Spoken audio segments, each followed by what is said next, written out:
What you see is what we got. What happened next?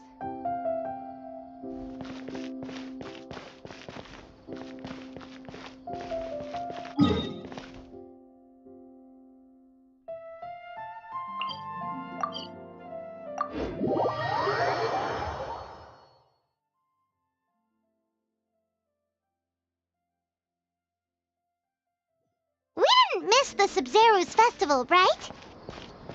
Let's hurry and find Dunyarzad. Paimon thinks she must be around the Grand Bazaar, since she showed us around there last time.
There she is! Dunyarzad, we're back! Just as promised, Traveler and Paimon. I'm so glad that you two came back to celebrate Lesser Lord Kusanali's birthday.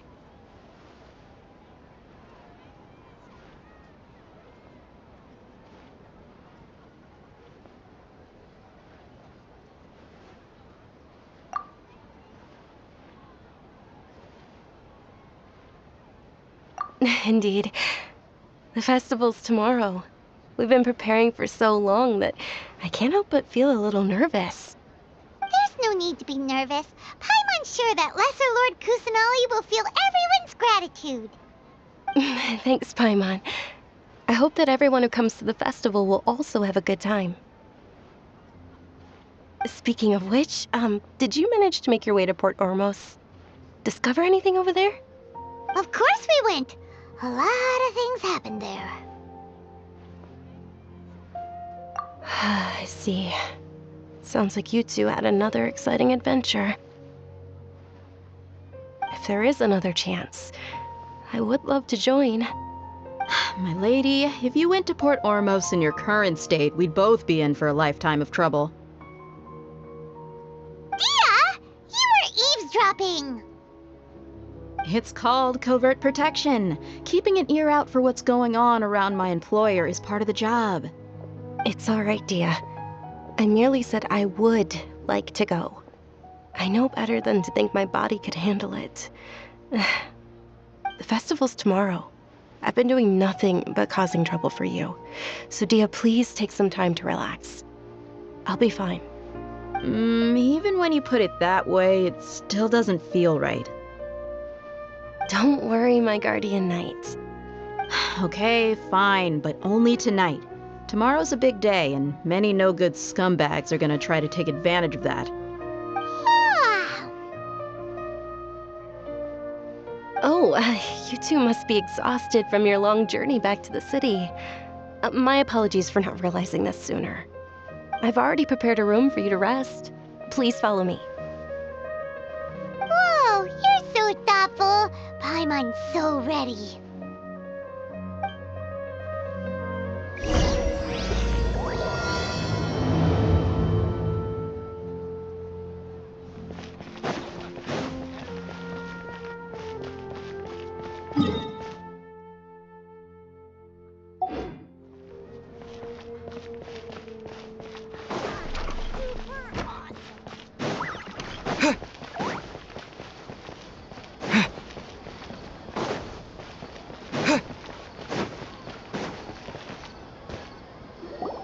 Here we are.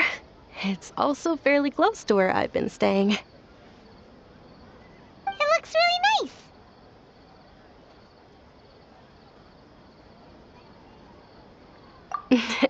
Not at all. Just tell me more about your adventures when you next get the chance. That's Paimon's specialty. Paimon can tell you stories next time. Oh, if you don't mind, how about we all walk around together tomorrow? All of my friends will be working the festival, and Dia is still insisting on her covert protection. Yeah, it'll be pretty hard to relax and enjoy the festival if Dia's constantly hovering over you, right? Then let's meet at the nearby bazaar first thing tomorrow morning. Have a great night. It's a deal. Good night, Dunyarzad. I may be too excited to fall asleep tonight. See you tomorrow. Paimon's starting to really look forward to the Sub-Zero festival too. Will there be lots of yummy food? Oh, no. Thinking about food is just gonna keep Paimon up all night. The earlier we sleep, the better. Let's go inside, traveler.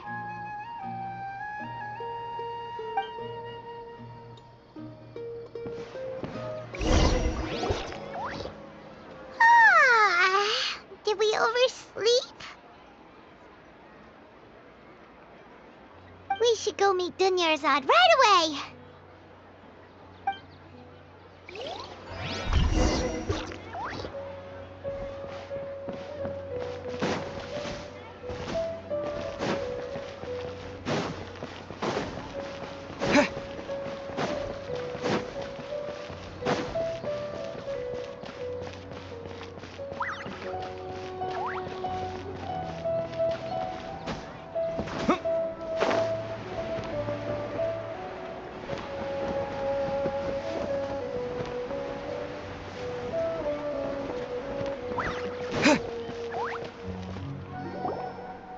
Traveler, Paimon, I've been waiting for you two. Good morning, Dunyarzad. We must have overslept a little bit. Not at all. I arrived early. Today is finally here. I must cherish every moment as if it were gold. You've worked so hard for this day. You gotta enjoy it to the fullest. You know it.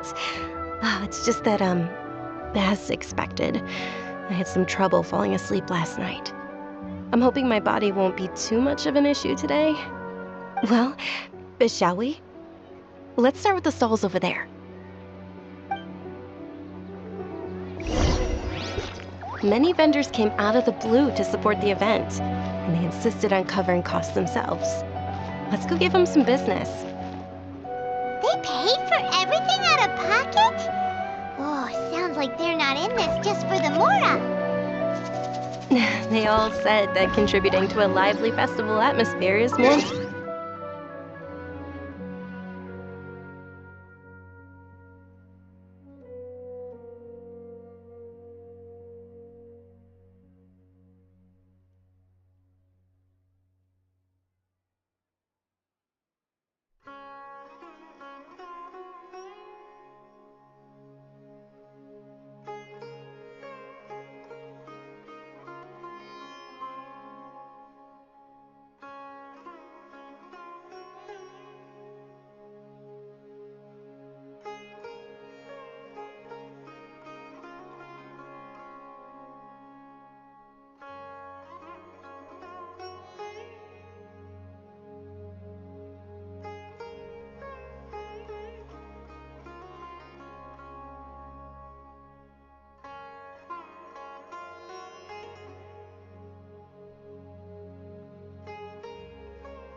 This is a stall offering foods from the Haftmewa feast.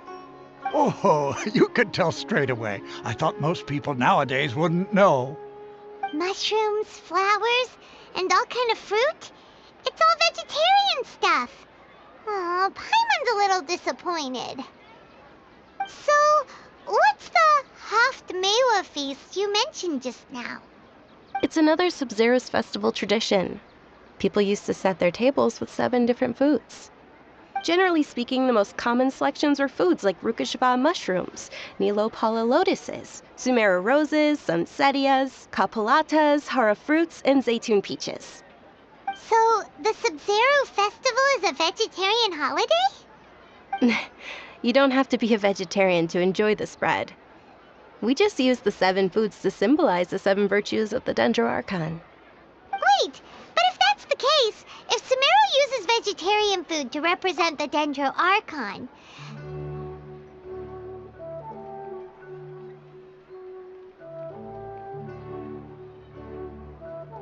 then wouldn't the Pyro Archon's festival be full of food like roasted fowl, juicy meatballs, grilled steak?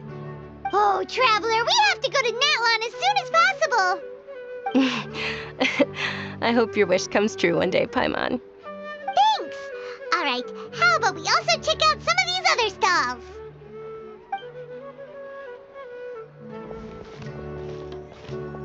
Dear customers, would you like to try your hand at alchemical divination? What's alchemical divination? Those two things sound like they'd be fun to try together. Right? I thought the same when I first heard about it. It is said to be a mysterious craft invented by none other than Lesser Lord Kusanali herself. So, how does it work? It's quite simple. After you give me any 2 alchemical reagents, I'll use them to perform a random transmutation. Sure sounds random. So random that it will probably fail. That is precisely what we need. After the transmutation fails, your one and only diviner here will interpret the remnants. Well, according to Lesser Lord Kusanali, everything is interconnected, and all that occurs can be traced back to fate. You could say this is a pearl of old wisdom. Why does everything sound so much more credible when Dunyarzad says it? Are you guys working together? So that's the true wisdom behind it. This young lady sure knows her stuff. So, how about it? Want to give it a try?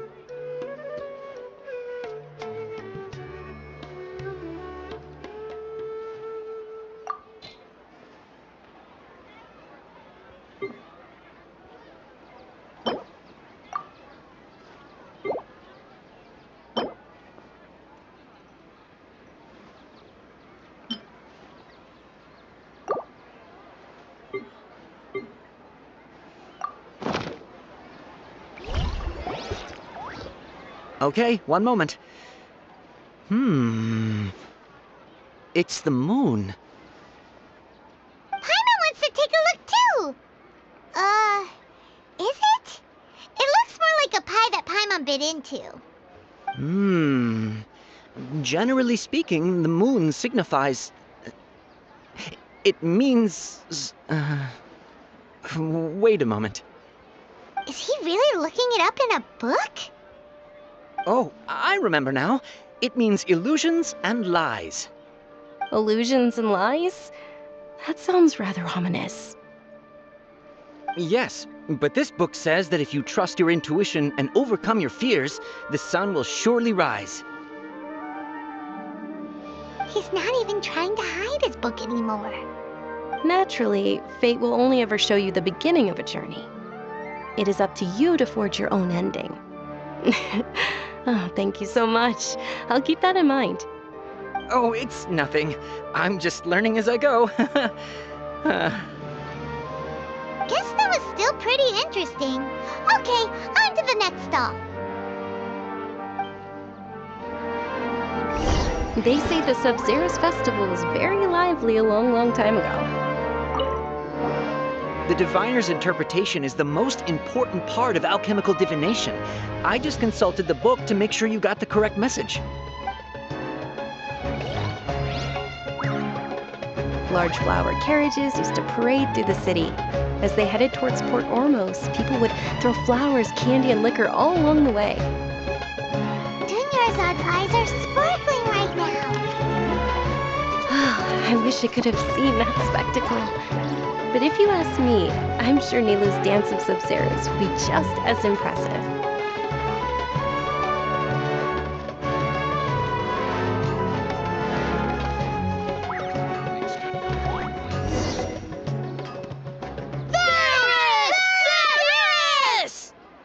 Attention!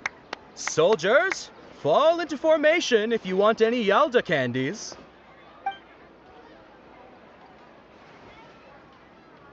It's a weird guy with a weird hat. Hey, it's Dunyarzad! Wow!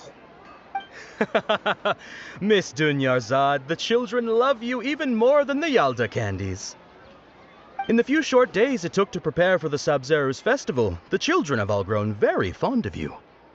The Hallowed Knight of Flowers. It's an honor that you know my name.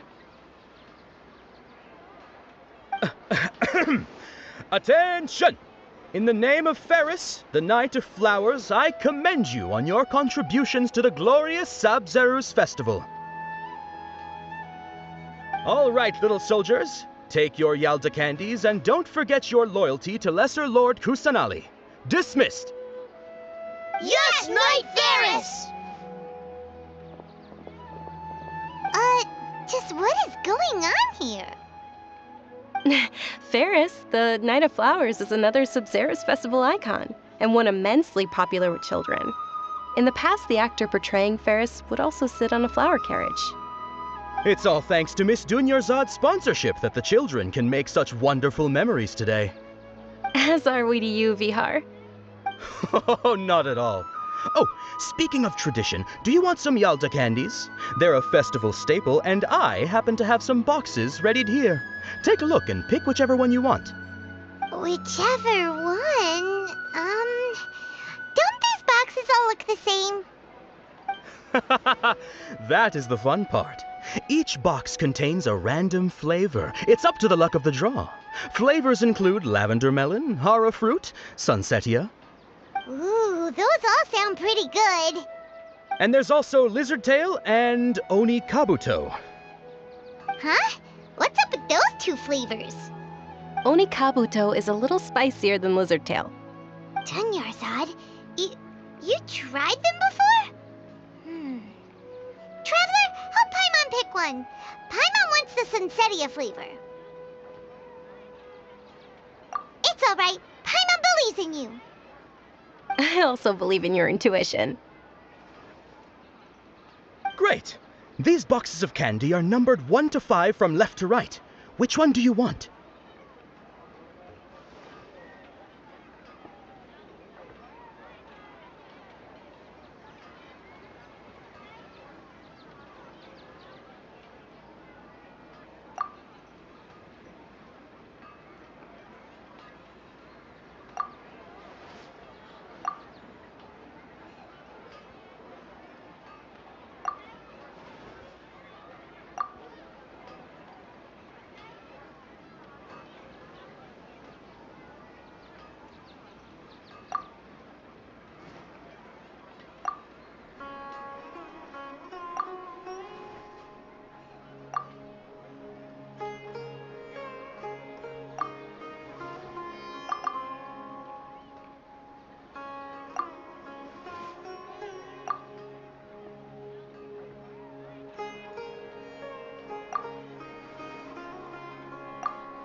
Attention!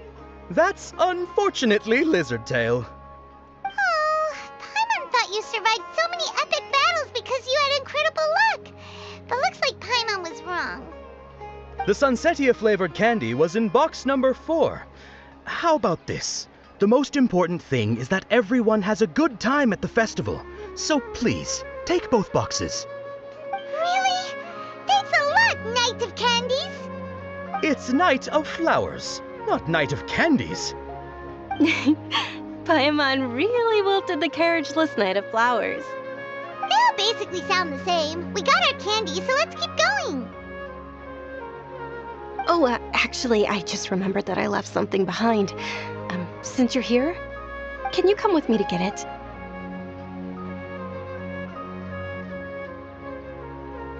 Dunyarzad, you probably forgot because you're so excited about the Sub-Zero's festival. How embarrassing.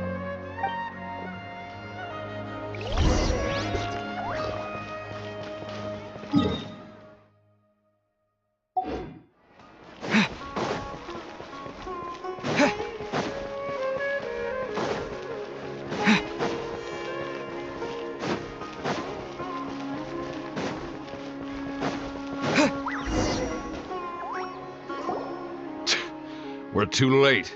Who knew the little lady was such an early riser? I know, right? Hey, wait a minute. Boss, isn't that her? Oh, that most certainly is. We're in luck. She's walking right into our clutches.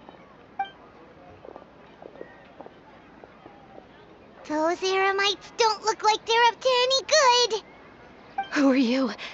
I don't believe the Homayanis hired you. That's right. We haven't received any of their mora, but I wonder how much the Homayanis would shell out to get you back. They're a gang of kidnappers! Traveler, hurry and protect Dunyarzad! Hey, did you scumbags even consider that the Homayanis might have hired a merc that outclasses you? You're Dia! Dia the Flame Mane! No wonder we mercs haven't heard anything about you for so long. You sold your unruly mane to the highest bidder. Don't speak so disrespectfully. My family started working with her as gratitude for her past kindness to us. Don't worry about it, my lady. Just some friendly banter between mercs. One punch and those rabid dogs will expose themselves for what they really are. Aren't your claws all dull by now? Don't get too cocky!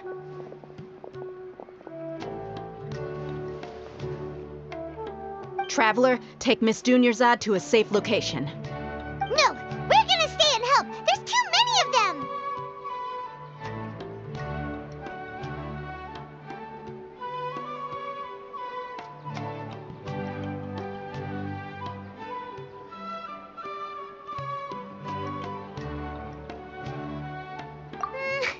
You're right.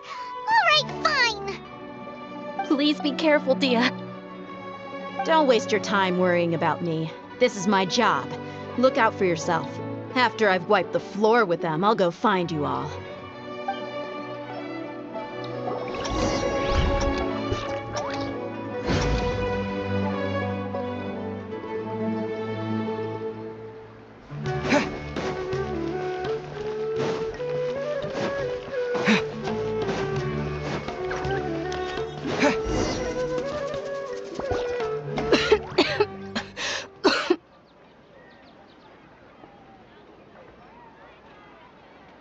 Dunyarzad, are you okay? You look a little pale. Are you in shock? I'm fine. My body always reacts like this whenever I exert myself too much. You sure you're okay? I'll be fine after some rest. I'm more worried about Dia. After all, none of this would have happened if I hadn't insisted on coming out today. Yeah, don't worry.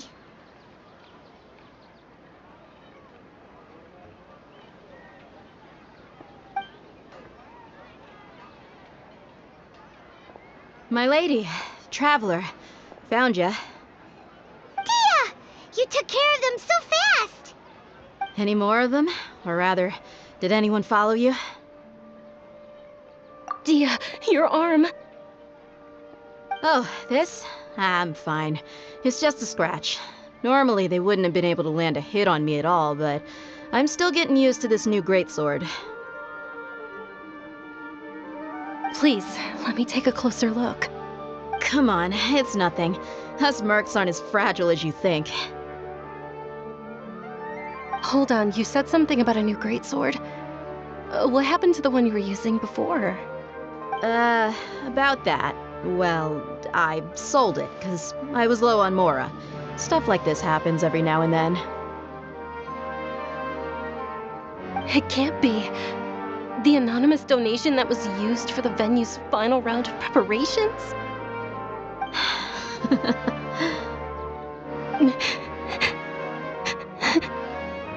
Hey, Miss Dunyarzad, I wasn't trying to make you cry, and I'm not gonna lose my commission because I made my employer cry, am I?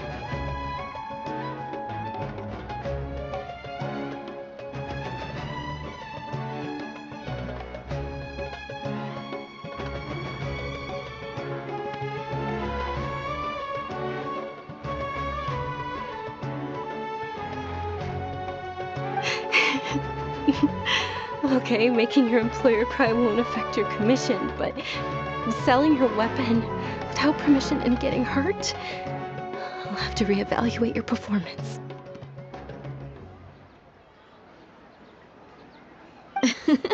You're so unreasonable, my lady.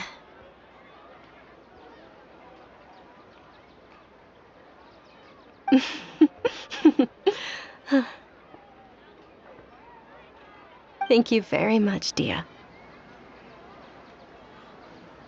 Don't be like that. I get embarrassed really easily.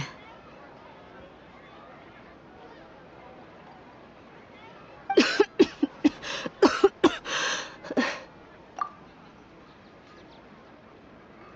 you feeling unwell again, Dunyarzad? My lady, your condition. Traveler, can you take her somewhere to rest? I'll look around the area to make sure we're safe from an ambush. Truly, I'm sorry for the trouble, everyone.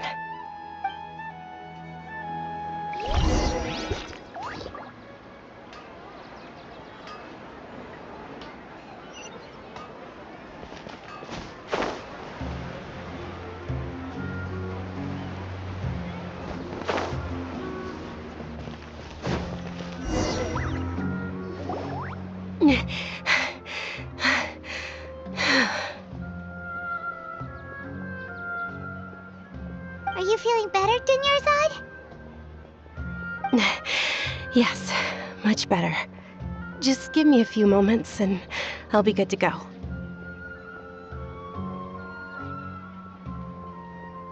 I didn't realize you were concerned about it. I guess I shouldn't continue to keep it a secret. I was actually born with Elazar. It's terminal now. Can't believe it's Elazar! Oh, you've already heard of Elazar. In that case, you probably know about its severity. Sumeru's current medical advancements still haven't been able to find a cure. The disease's progression can only be delayed through environmental therapy.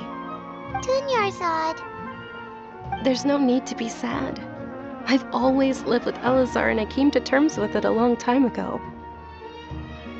Compared to the simple fact that I'm afflicted with this, its effects on my life have been much more painful. I know that my family loves me dearly. They've done all they can to provide the best environment for me so that I can live for that much longer. However, I know I will one day succumb to this. Did you know? Before I ran away from home this time, the world outside of my home didn't even know that I existed. Since I was a child, all I could do was sit on my bed and stare at everything outside of my window. I'm sure my family's worried and disappointed in me for running away, but I just didn't want to have any regrets. I wanted to meet other people. To me, there's nothing more beautiful than being able to meet and speak with others. Not to mention the incredible time spent preparing for the festival. The joy on everyone's faces here, and all the support I've received from friends like Dia. This way, when my final day does arrive, it will be less sorrowful. At the very least, many people will remember that I once existed in this world, right?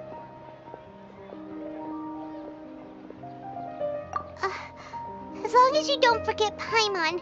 Paimon also won't forget about you.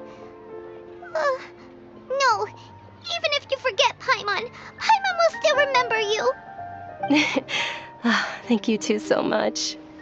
I apologize for the depressing conversation. This is out of character for me.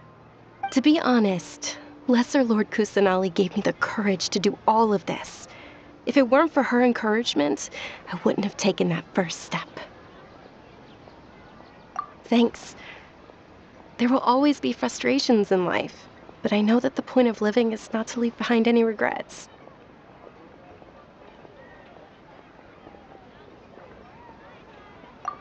Oh, right. Isn't it almost time? Huh? Almost time for what? Isn't the Dance of Sub-Zeros about to begin? It's the part of the festival that I've been looking forward to the most. Nilu will recreate that legendary scene with her most splendid dancing. And the Sub-Zeros festival will conclude amid everyone's applause and blessings. And with that, my wish will also... Then what are we waiting for? Let's go to the stage! Yeah, we should still make it in time.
Were you not aware that the law prohibits this type of performance from taking place without prior permission?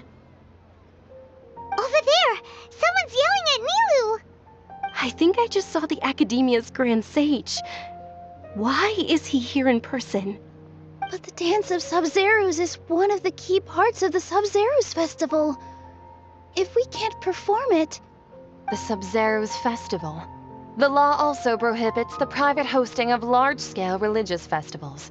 Only the Academia can host such an event. If you continue to resist, we will have to order an investigation into every single event organizer. The Grand Sage has already granted you much leniency. I advise that you exercise tact. How did things turn out like this? The Academia was originally responsible for the Sub-Zeros Festival, but they failed this responsibility for many years. I need to speak with them.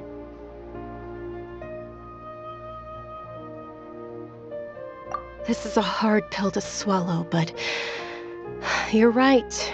Things would only get worse. Art, dance. Aren't you ashamed of pursuing such frivolous and meaningless activities in this land of knowledge and reason? Our Archon created the utopia that is Sumeru City for all scholars who sought validity, verity, and truth, while people like you wish to defile it. No. I believe that our Archon never rejected the arts. Even the goddess of flowers dedicated a dance to her. With your lack of intellectual credentials, I do not believe you are qualified to debate with me. What you should be doing is finding workers to tear down this ridiculous eyesore.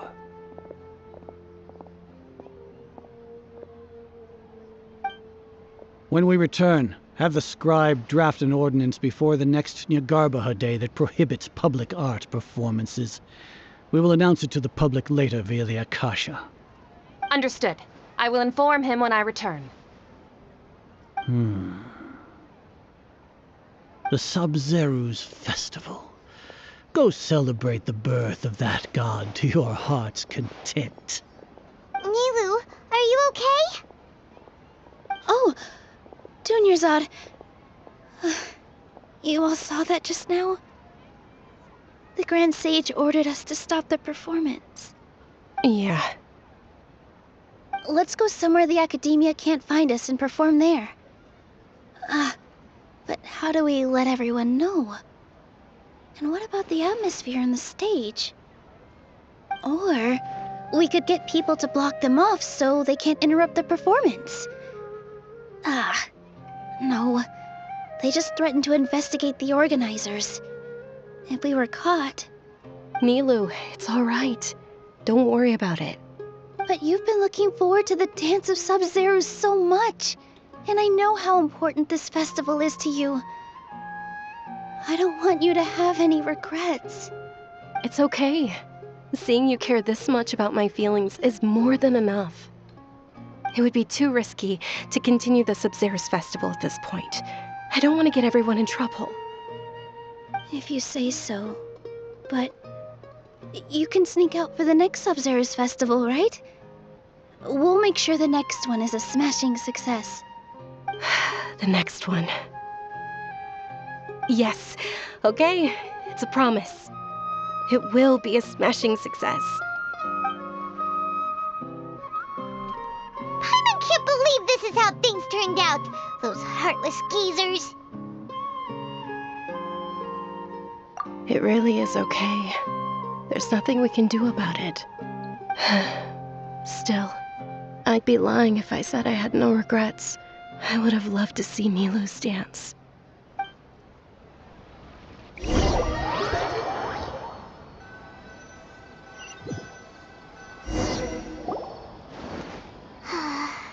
A lot happened today.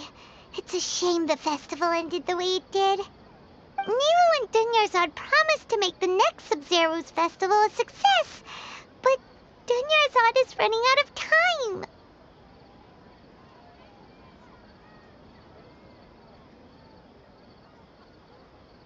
Yeah.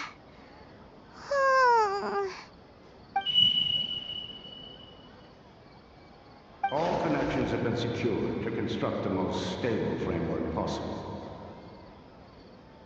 The project has entered its most critical phase.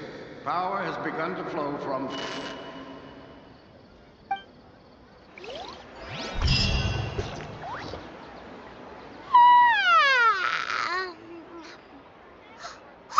We're gonna be late! It's all because you wouldn't get out of bed!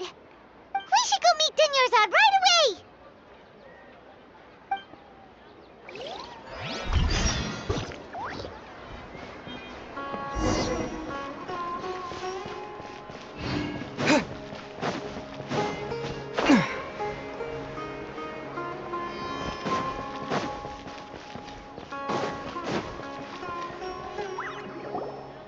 Good morning, Dunyarzad. Sorry we're late. Not at all. I arrived early. You seem kinda tired. Did you not get enough sleep? I'm doing well. There's no need to worry. Shall we go? Let's start with the stalls over there. Sure! Traveler? Why are you just standing there? Let's get going!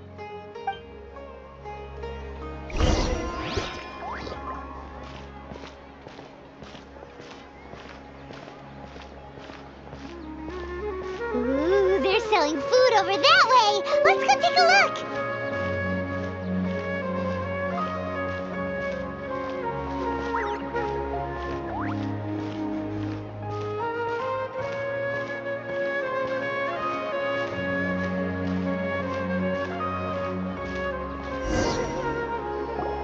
This is a stall offering foods from the Haftmewa feast. You are quite well informed, miss. I thought most people nowadays wouldn't know. They're all plants! Oh, Paimon's a little disappointed. Actually, what is the Haftmewa feast you mentioned just now? It's one of the Sabzerus festival's traditions. People used to set their tables with 7 different foods to symbolize the 7 virtues of the Dendroarchon.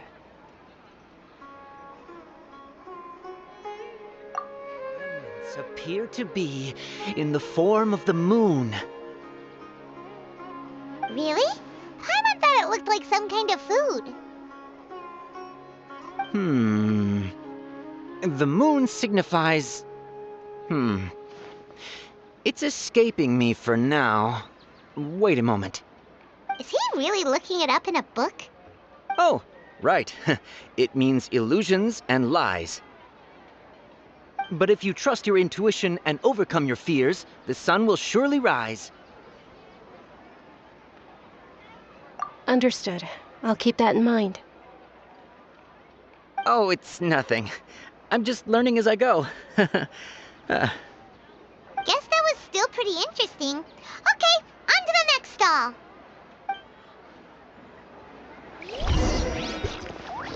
So, where to next?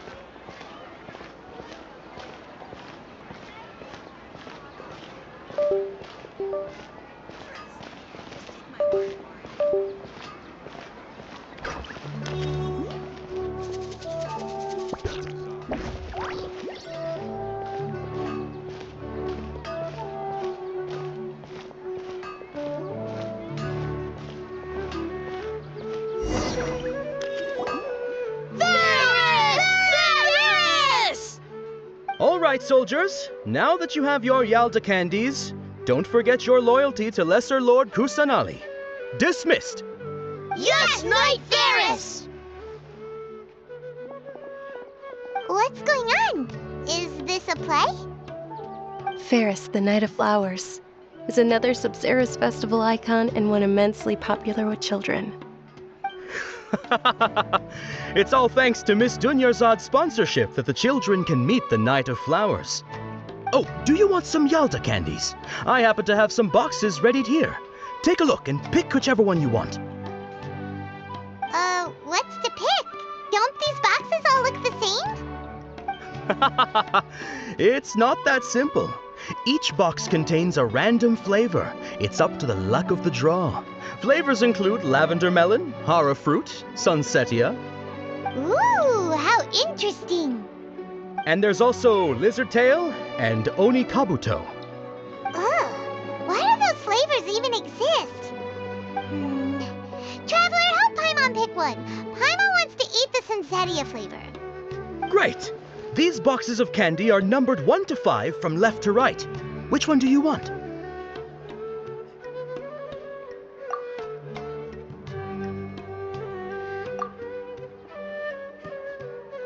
Ah, excellently chosen. Number 4 is indeed sunsetia. Ha-ha! Paimon bet you had incredible luck, and Paimon was right!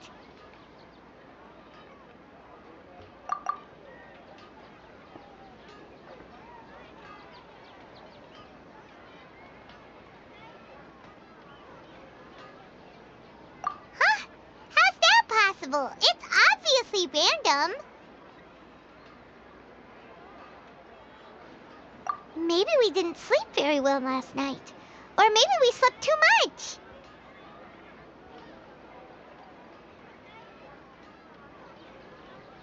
Oh, sure. Huh? Where are you going? You're just gonna walk off like that?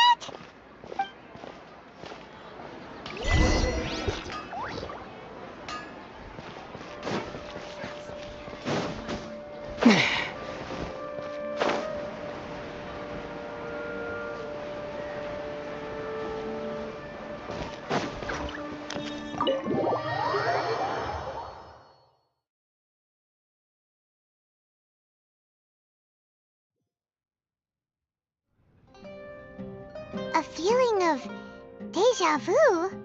Oh, Paimon knows what that is. It's when you feel like you've already experienced whatever is going on. In that case, Paimon also felt something like that today. But that's just our brains playing tricks on us, isn't it? So why'd you run here in such a hurry?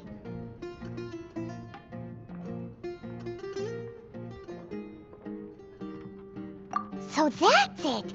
You're intentionally doing things you usually wouldn't and seeing if you still get that same feeling of déjà vu. Welcome, you two. Are you here for lunch? What would you like to eat? Got it. You don't look like you're from these parts, but I gotta say, you've got good taste. I'll give this order to the kitchen. Charcoal-baked Angelina cake? Isn't it that burn thing that didn't look tasty at all? Oh, Paimon understands what you're trying to do now. You'd never normally order something like this.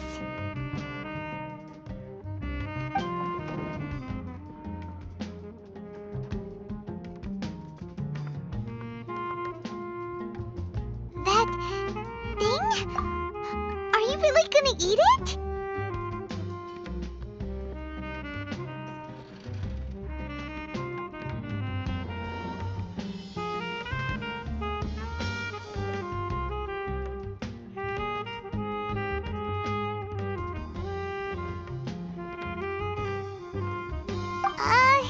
Isn't this going a bit too far?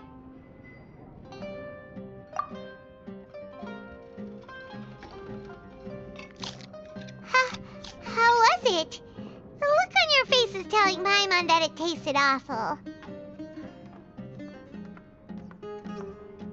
Then, you mean... That's impossible! We were just talking about how gross it looked! So, would this be a case of taste bud déjà vu?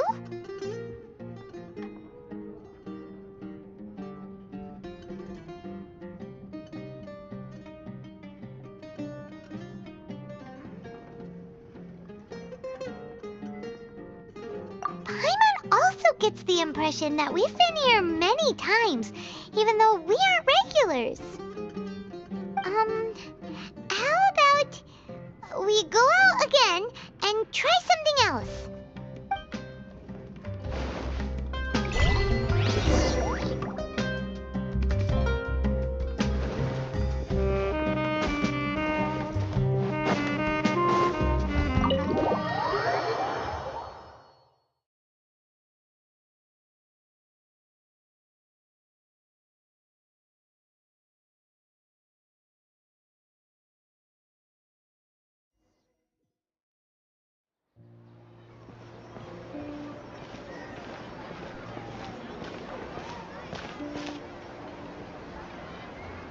Hey, Dunyarzad is sitting by herself on that bench over there.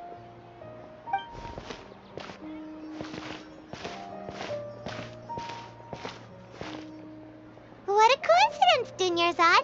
We meet again. Why are you sitting here all by yourself? Oh, I ran into some kidnappers just now, but thankfully Dia came to my rescue. I started to feel unwell after that, so I sat down here. Kidnappers? Oh my goodness, are you hurt? I'm okay. Dia's arm got scratched, but it isn't serious. Whew, that's a big relief. But, Dunyarzad, you seem a little down today. It's the Sub-Zero's festival, and you've been looking forward to it so much. Not at all. I've always been like this. Excessive physical exertion or strong emotions tend to aggravate my illness.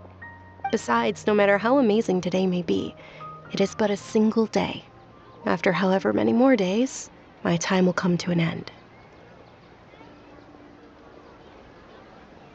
Paimon doesn't quite follow you, and Paimon feels like something's really got you down right now.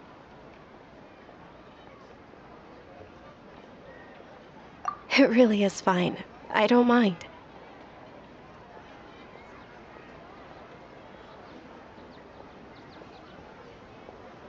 Huh? Did something happen? Dunyarzad, have you ever felt deja vu? You know, like when you've already experienced something that's happening right now? Deja vu? No.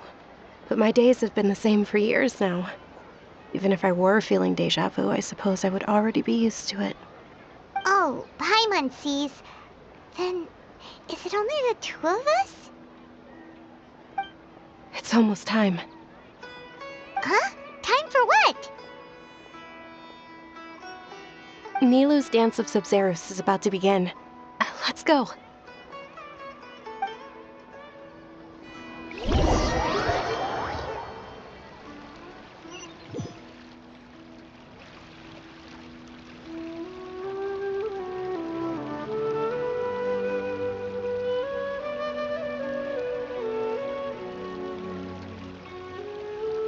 With your lack of intellectual credentials, I do not believe you are qualified to debate with me. What you should be doing is finding workers to tear down this ridiculous eyesore. When we return, have the scribe draft an ordinance before the next Nyargarbaha Day that prohibits public art performances. We will publicly announce it later through the Akasha. Understood. I will inform him when I return. The Sub-Zerus Festival. Go celebrate the birth of that god to your heart's content.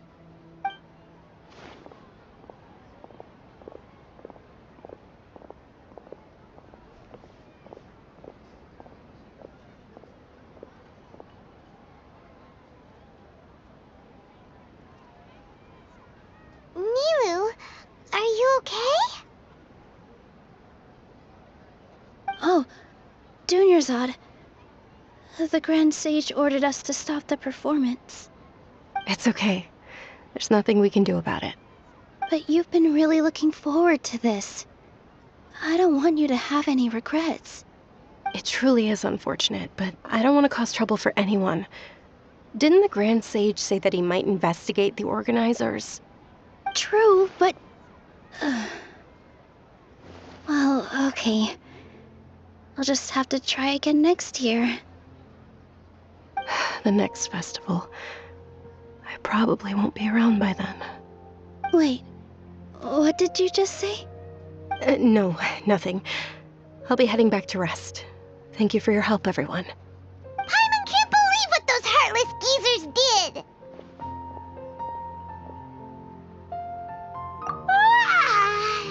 Did Dunyarzad already go back? We should also return and get some sleep.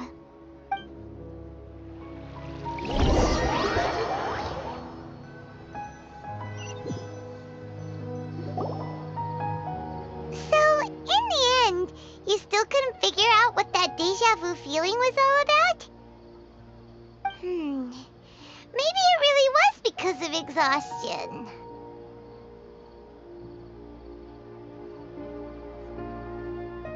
Same here. That's why Paimon stopped thinking about it halfway through the day. Then, how about we settle in and get a good night's sleep? For now, we can chalk things up to exhaustion. We can do more thinking tomorrow. Observing a modest drop in the output of jnana energy, but values still remain within normal parameters. Continue to monitor for variances in the data, and find the cause as soon as possible.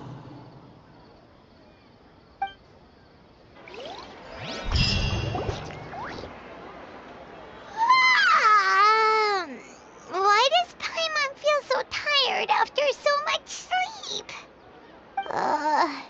Anyway, we should go meet Dunyarzad right away.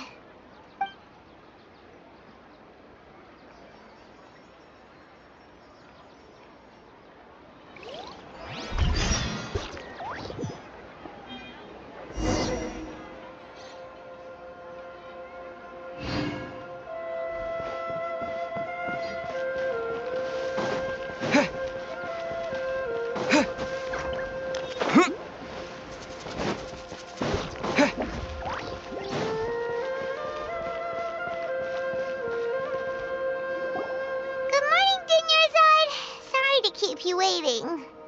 Not at all. I arrived early. Huh? Paimon thinks you sound kinda tired. Did you not get enough sleep? I'm doing well. There's no need to worry. Shall we go? Let's start with the stalls over there. Great idea! Let's get going! Traveler? Hey.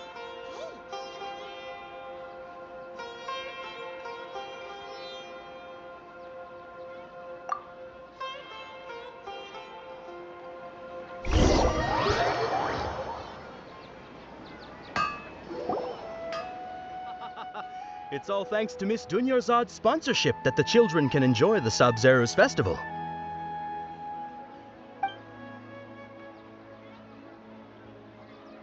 Oh, are you interested in Yalda candies? I have some boxes of candy here. Pick whichever one you want. Not much of a choice. All these boxes look the same. It's not that simple. Each box contains a random flavor. It's up to the luck of the draw. Flavors include lavender melon, hara fruit, sunsetia. They all sound pretty tasty. And there's also lizard tail and oni kabuto. Huh? What were those last two? He'll help me choose. Paimon wants to eat the sunsetia flavor. No problem. These boxes of candy are numbered 1 to 5 from left to right. Which one do you want?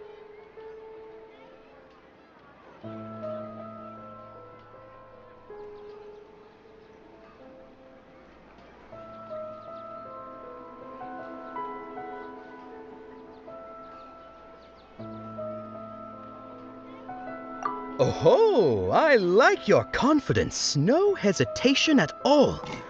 Oh, congratulations! Number 4 is indeed Sunsetia.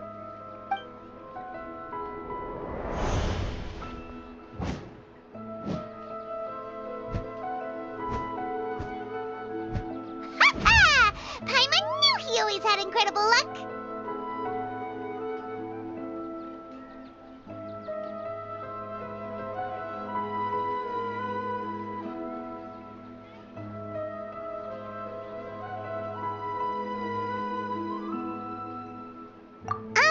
Paimon's not really interested in the other flavors. Wait. How did you know? Don't tell me that you already knew which flavor was in each box. What? He was right about all of them? That couldn't have been luck. How is this possible? I packed all those boxes this morning and they've been sealed ever since. You couldn't have known beforehand. Mind reading? X-ray vision? Or some kind of magic trick? This is way too freaky. Tell us what's going on! Since when did you get superpowers? Traveler?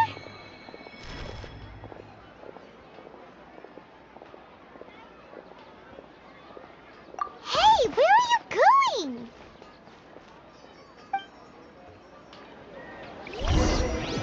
What's going on? Did you see something? Us leaving Dunyarzad without letting her know is kinda rude, you know.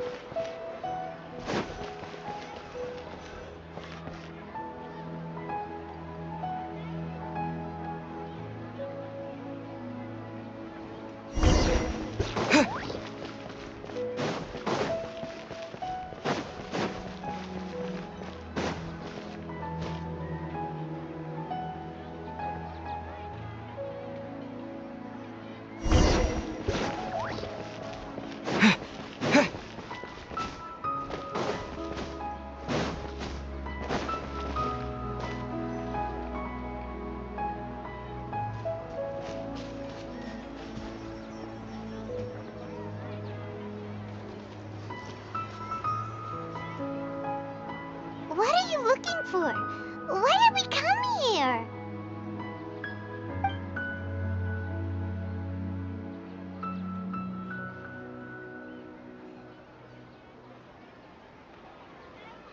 Traveler?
happening here?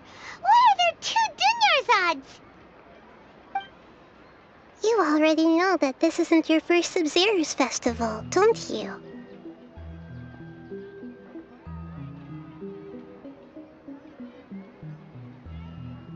I'm sure you already know how to use this. A knowledge capsule? Where did you get it? What's inside? You should use it too, Paimon. You know Paimon?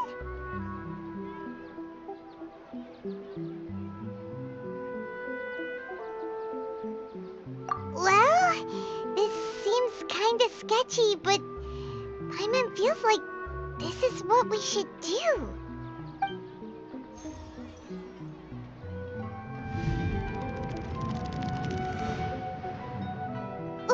What the?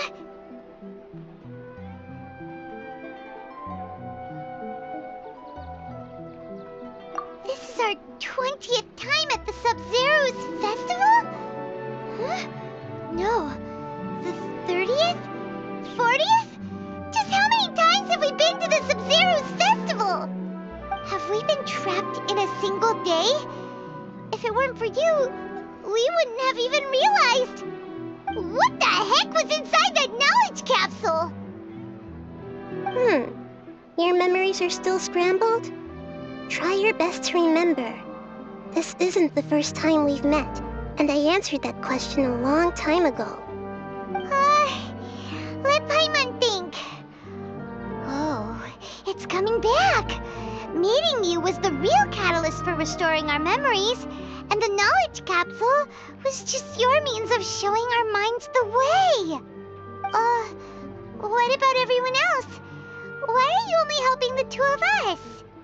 Your sense of deja vu is stronger than everyone else's, yes? As for an explanation, you 2 received the blessing of Dendro, and you also have special, sensitive constitutions. It was as if a single sheet of paper was separating those memories from your consciousness. A familiar question. I think this is the 7th time you asked that. As you can see, she isn't doing well. You probably sensed it too. The Dunyarzad you were just with is different from the first Dunyarzad you met. That first Dunyarzad is in front of you right now, and she doesn't have a lot of time left.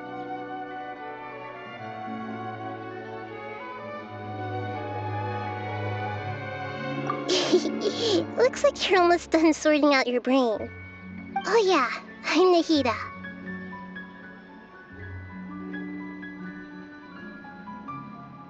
Good, you passed the test.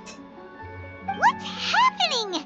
You can awaken our memories, and you seem like you know what's going on. Oh, wait, please don't tell Paimon even you don't know. Everything in this world runs in a loop. This cycle is called a samsara. You, me, and everyone else are all stuck inside a one-day samsara. As for the truth, that's on you to find out. If you were told the truth instead of discovering it yourselves, it would literally blow your minds. I don't know how you'd be after that. I can only give you surface-level help, like bits of information and subtle hints. For the rest of the time, I'll be doing all I can to slow down Dunyarzad's illness. She looks like she isn't doing well at all. Her illness gets worse after each Sub-Zero's festival. If we can break out of the samsara, I might be able to save her. But as things are right now, she's just a small bird in the sky that's about to lose its last feathers. All I can do is raise a gale to delay her fall. You sure love to use weird analogies. Analogies are wonderful tools. They let you use existing knowledge to understand unfamiliar things. Okay, so, with what you know so far, what do you think the truth is?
We've already experienced the Sub-Zeru's festival many times, and the day of the festival seems to be in a perpetual samsara.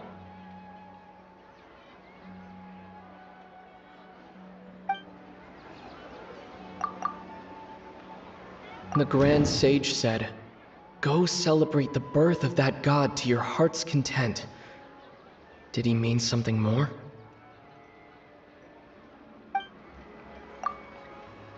The moon, illusions, and lies. What do they all mean?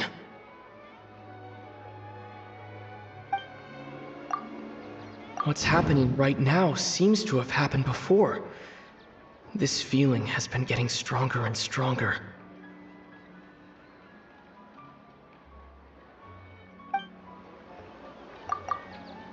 My mind feels exhausted, even though I haven't done too much thinking. What is going on?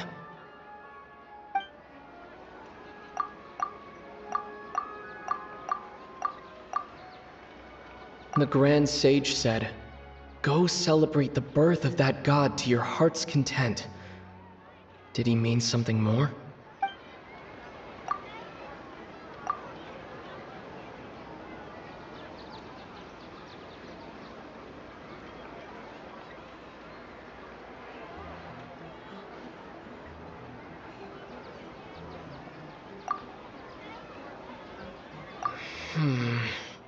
I can't seem to cohesively piece everything together.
We've already experienced the Sub-Zeru's festival many times, and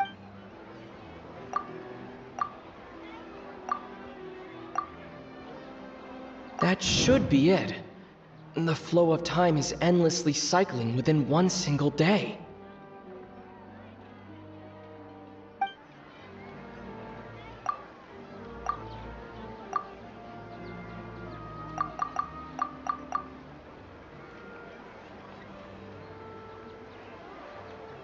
We've already experienced the Sub-Zeru's festival many times, and the day of the festival seems to be in a perpetual samsara.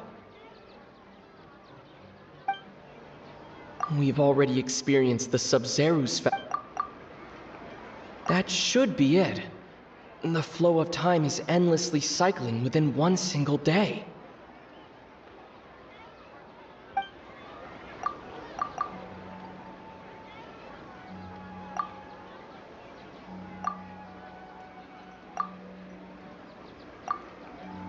A time loop. You've given similarly wrong answers in the past. A pity. Still the wrong answer?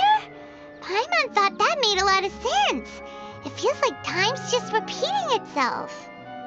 A simple time loop can't explain some of the phenomena. You two are still missing a lot of information. Unfortunately, I can't give you any more hints.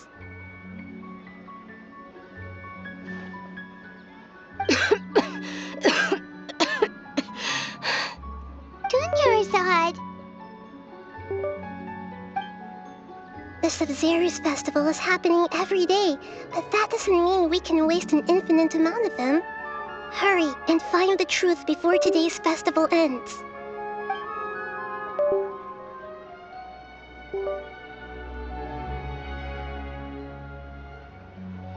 Let's think about our current situation. To save Dunyarzad, we have to escape the samsara of the Sub-Zero's festival. And to do that, we need to figure out what's happening. The truth. Nahida rejected the idea of a time loop, so we must have missed something, right? Paimon's memories say that we've already done this many times, but let's go talk to people again. It's more productive than sitting here and scratching our heads. Why don't we start with those stall owners?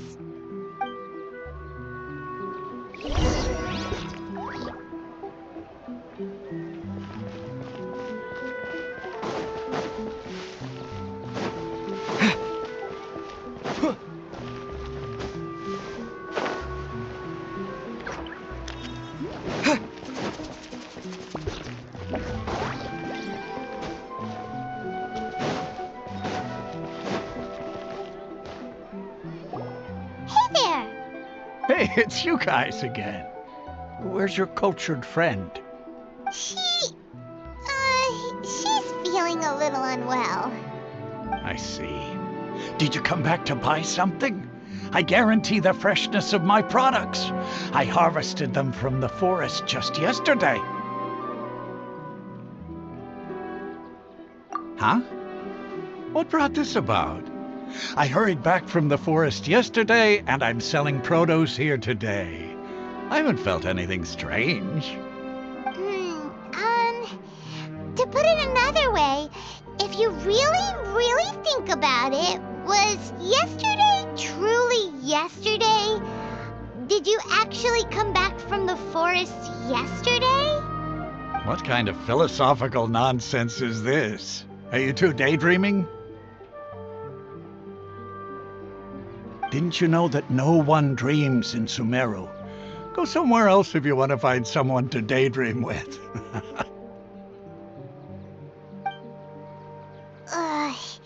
He actually has a point. Is this a dream? Is everyone dreaming?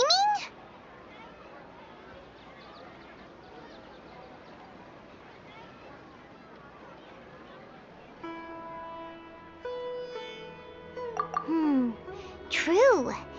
It's so weird that people here don't dream. Why is that? Anyway, if this all really were just a dream, we would have woken up a long time ago. Let's keep asking around.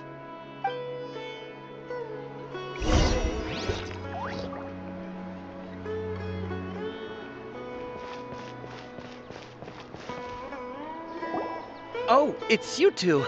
Was my divination so accurate that you felt compelled to compliment me in person?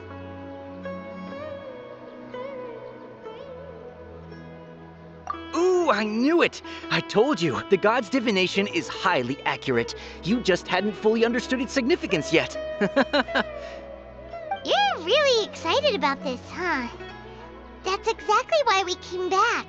Help us better understand it. Help you better understand it?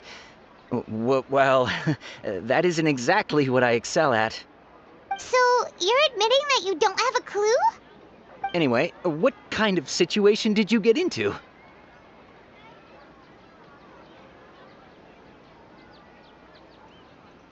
Huh? Hold on a second. I thought you guys just lost your wallet or fell for a scam. What you just said... Are you serious? Does that kind of thing actually happen in real life? Paimon knew you weren't going to believe it. Marvelous. Truly marvelous. I believe you. Recall the interpretation of your divination. The moon, illusions, and lies. It really felt like an omen. When you say it like that, the divination does sound like it's related to what's going on. Can you read any more into it? I believe that the Archon's revelations are never more than vague hints. Anything more specific is beyond the reach of mere mortals. The book only says, if you trust your instincts and overcome your fears, the sun will surely rise.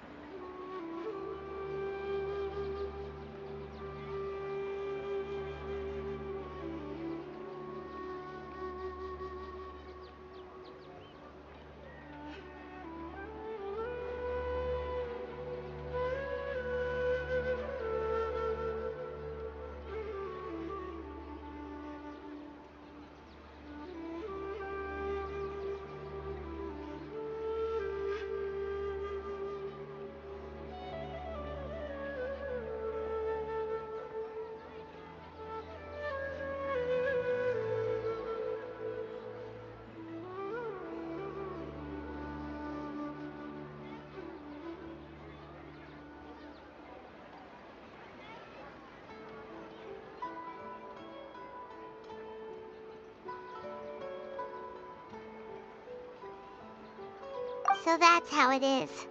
Looks like fortune-telling is just fortune-telling. It's no good for practical problems. We haven't made any progress. Who else can we talk to?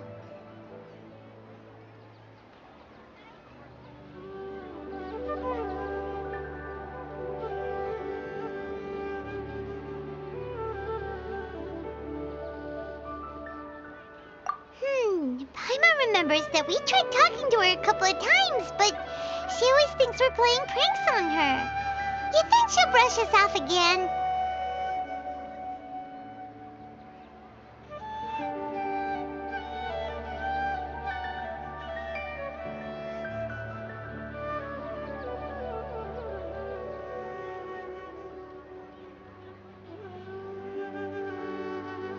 Yeah, if we tap into Dia's strong sense of responsibility as a mercenary, then she'll definitely take us seriously.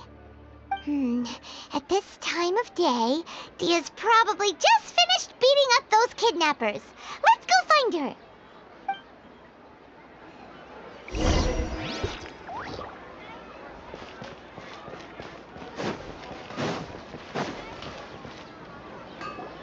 I'm fine, my lady. It's just a scratch.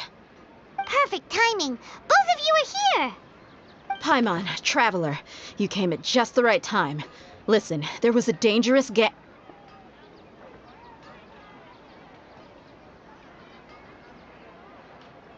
Huh? You saw?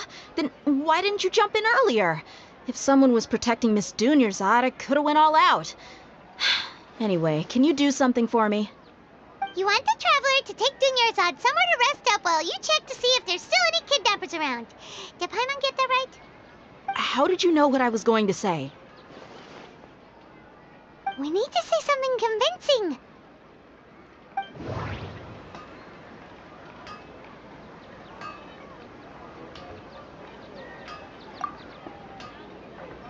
Dia sold her greatsword to raise additional funds, and then she was injured because she wasn't used to her new weapon. The moon, illusions, and lies. What do they all mean?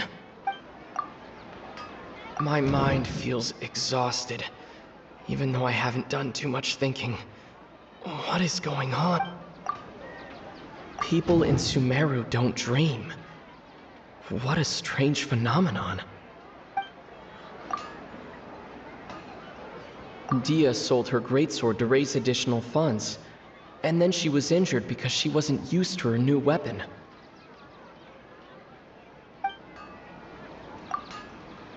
Tell her, Traveler!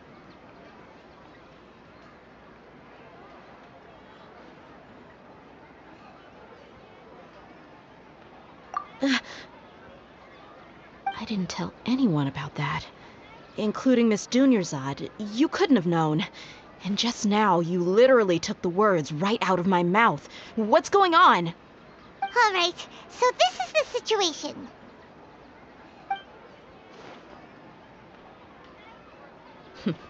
It's kinda hard to believe what you just told me. First, let me make something clear.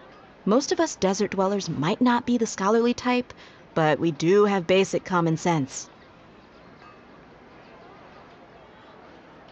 She's quieter than usual, uninterested in anything, and really gloomy. Yeah, she isn't the same as before, but her parents said that this is how she was like at first. Huh? At first? I don't quite understand what you're all talking about. I'll go rest on the bench over there. My lady, are you angry?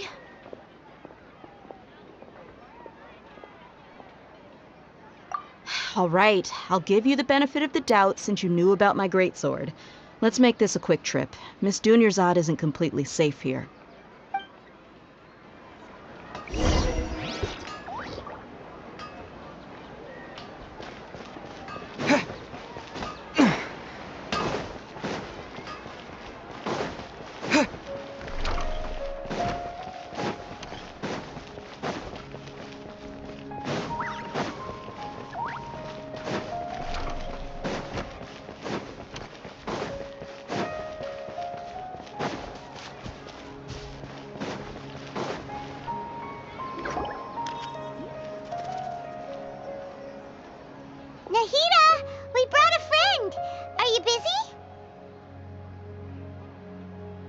thought I told you that it won't help to bring anyone here.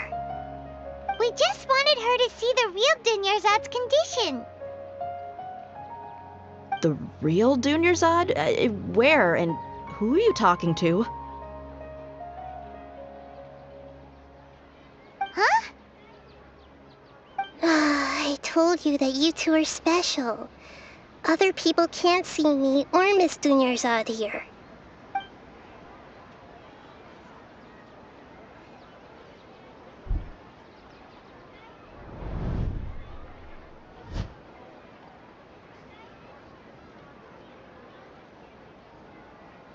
Hold on. Over there. Is that? Wow. How perceptive. Does she have invisible antennae? Miss Dunyarzad, she's lying down here, isn't she? How's she doing? Her condition's really bad, and she's basically in a coma. How did you know she was here? I can sense her aura.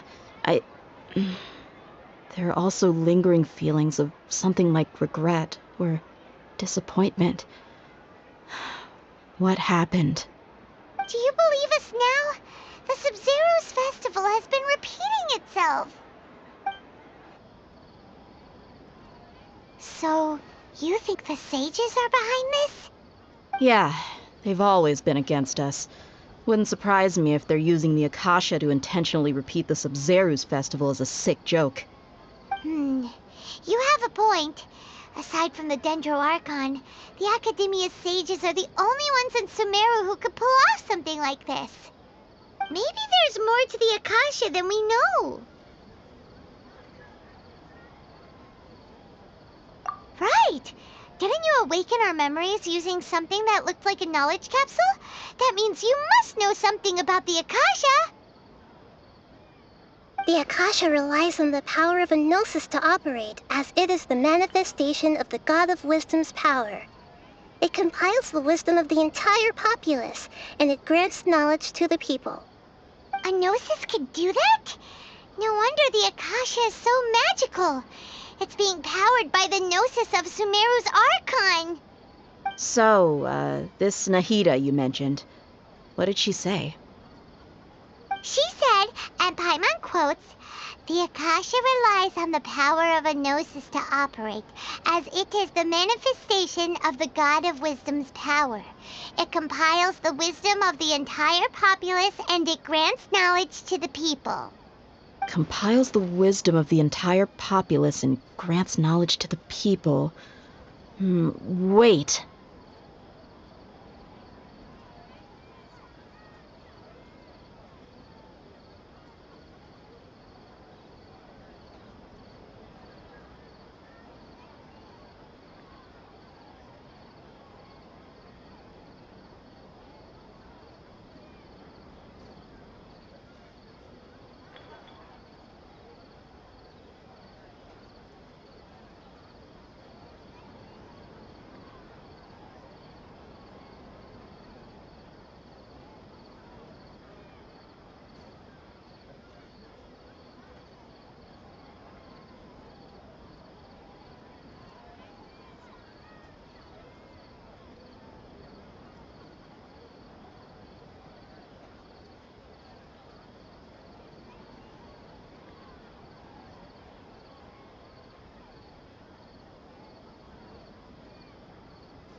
I get the grants knowledge part.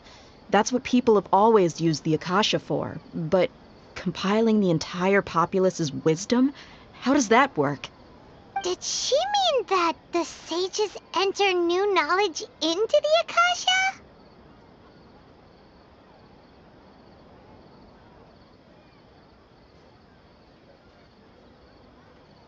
Oh, yeah.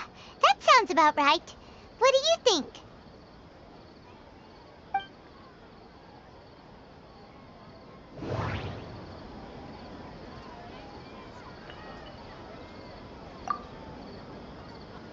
People in Sumeru don't dream. What a strange phenomenon.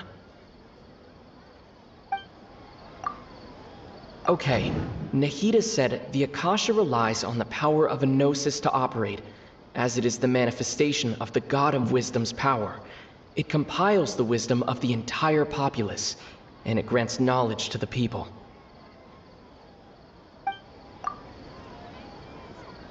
My mind feels exhausted, even though I haven't done too much thinking. What is going on? What's happening right now seems to have happened before. This feeling has...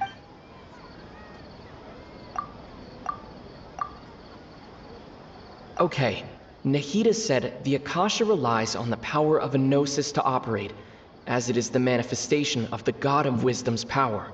It compiles the wisdom of the entire populace, and it grants knowledge to the people.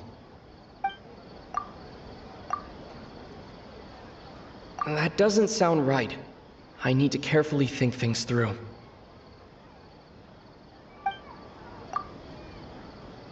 People in Sumeru don't dream. What a strange phenomenon.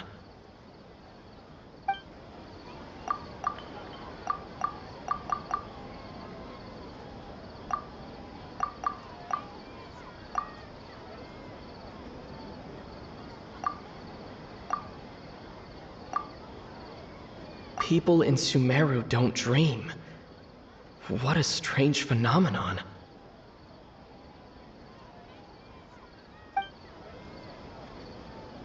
That doesn't sound right. I need to carefully think things... That doesn't sound right. I need to carefully think things through.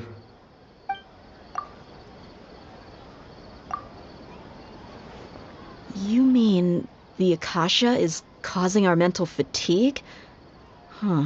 Now that I think about it, my head's been feeling unusually heavy. When the desert dwellers set off on their quest for knowledge, a sage once said, knowledge always comes at a price. Compiling the entire country's knowledge. You think the Akasha pulled a 180 and is extracting information from us?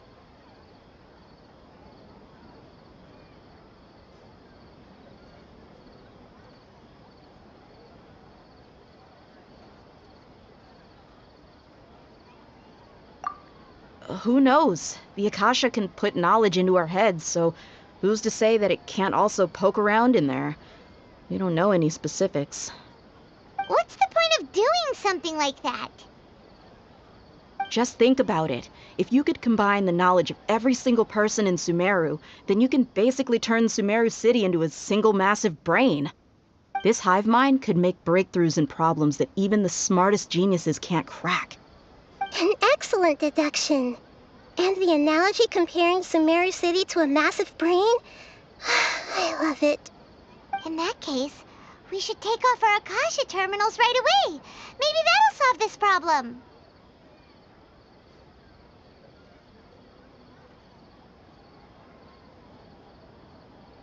Yeah, I was only wearing this for show in the first place. Didn't expect the sages to cook up such a conspiracy. Mark my words, when this is over, I'm getting evidence and exposing this whole thing to the public. How does everyone feel? Huh? What is it?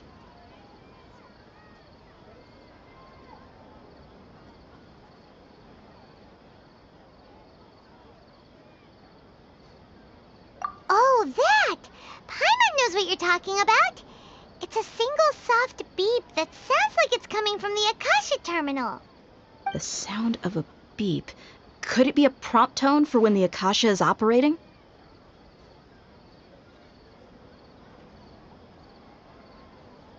That's probably an important clue. We weren't using our terminals, but we heard a beep anyway.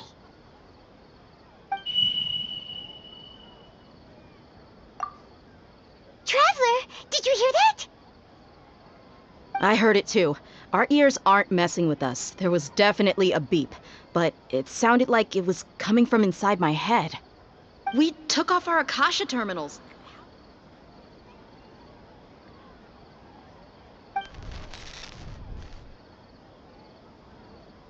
Phase runtime has exceeded its expected length.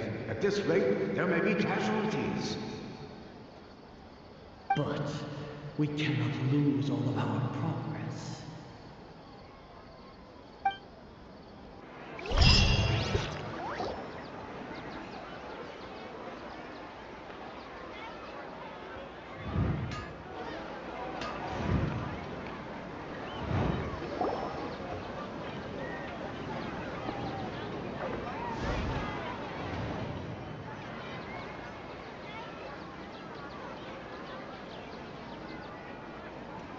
Paimon remembers everything!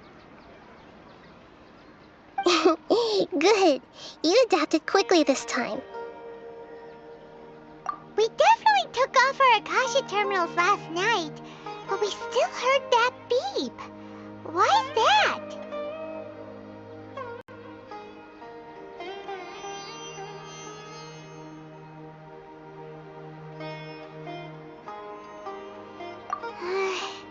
But now we can at least confirm one thing. The Akasha definitely has something to do with whatever's trapping us in this cycle. Oh, Paimon doesn't get it. Why would the Akasha go this far if all it wants is everybody's wisdom?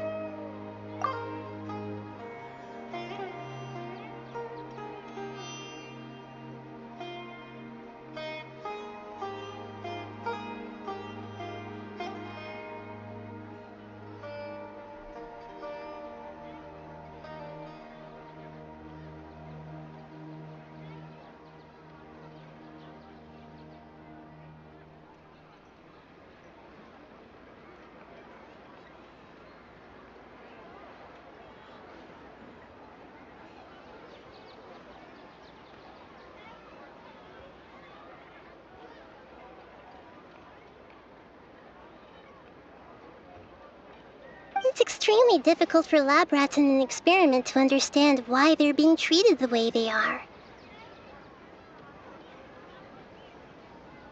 If we're lab rats, then what are you? Nahida, you've never told us anything about yourself. I guess I'm the moon. The moon? Wasn't that the result of our divination?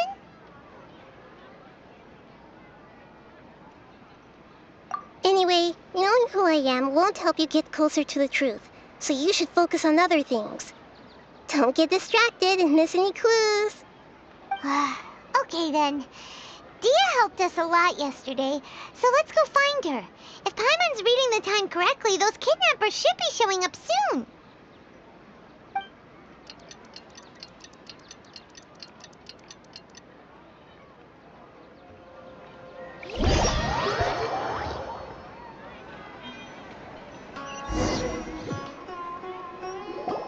Ah, there you are.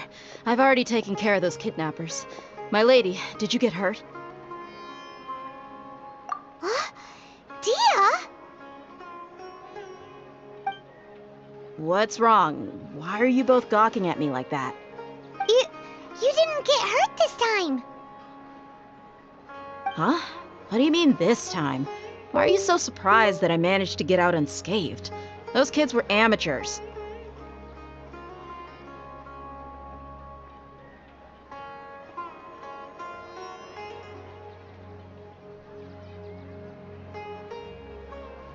Shh! How did you know about my greatsword? I haven't told anyone about it. Please, don't tell Miss Dunyarzad.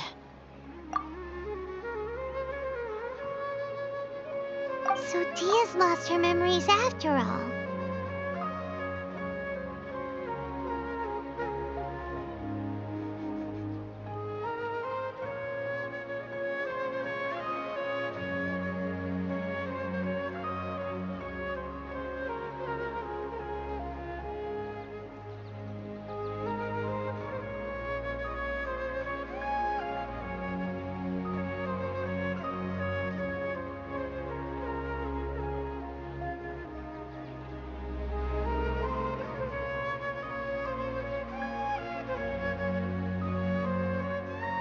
Anything strange? You already know that I got a new greatsword.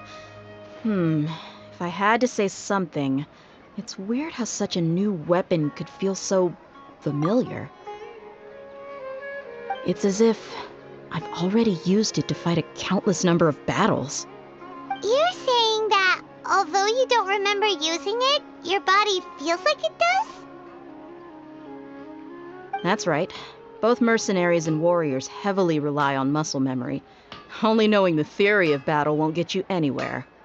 Traveler, what do you think?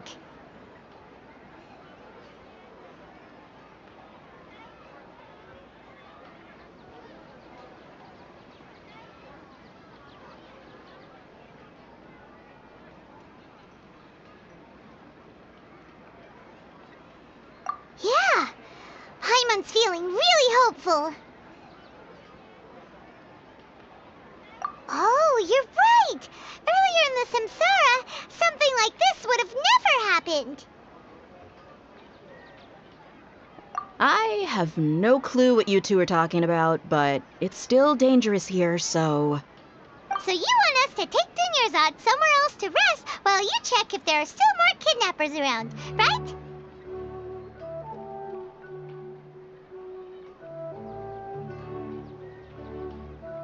How did you know what I was gonna say? Can you read minds? Forget it. Go and do your thing.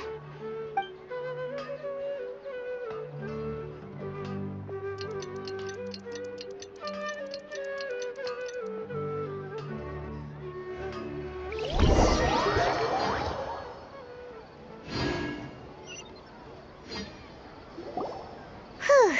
It's finally nighttime. Aside from Dia not getting injured, everything seems to have stayed the same. Listen, Nahida, we found out that Dia got out just fine today, even though she got injured every other time she fought the kidnappers. Do you think the Samsara has been broken? Have we saved Dunyarzad?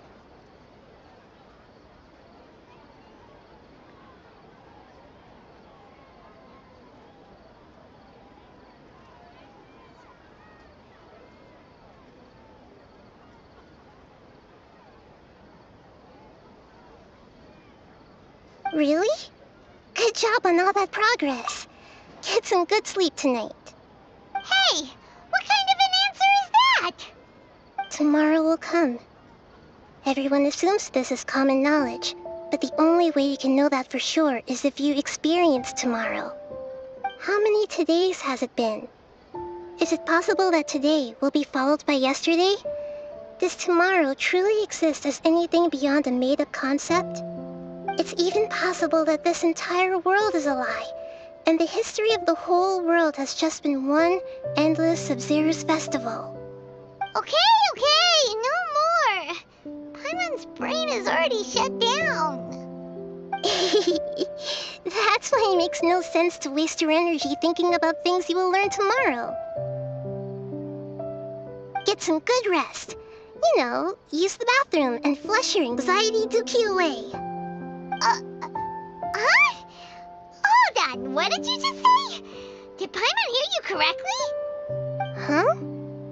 People always say they feel a sense of relief after they take a duk-duk. That's why I suggested you could try that. Is that so strange? It's so strange and so against common sense that Paimon's at a loss for words.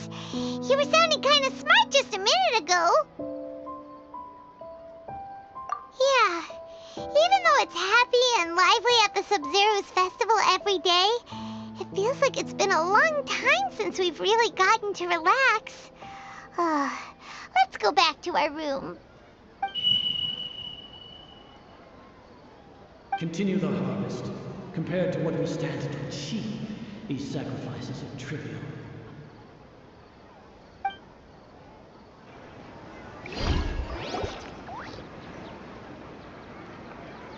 We're still in the same day! Nahida, you already knew last night that we didn't break out of the Samsara? Why did you tell us? Would there have been a point? You would have spent the night with new worries, with tomorrow still out of reach. In that case, you might as well rest within that brief moment of hope. An opportunity like that doesn't come by often, and I thought it might help you clear your minds. Paimon-san Duke did that! Whatever. Guess you were looking out for us after all. Of course. In the time we've been together, you two have been everything to me. Paimon's flattered and everything, but maybe you're taking things a little fast. What I mean is, even though I had asked you to solve this puzzle, you two are still the only ones who can see me and sense my presence. In other words, if you weren't here, I may as well not exist. That's why you two have been everything to me. Get it? Nahida's talking about confusing stuff again.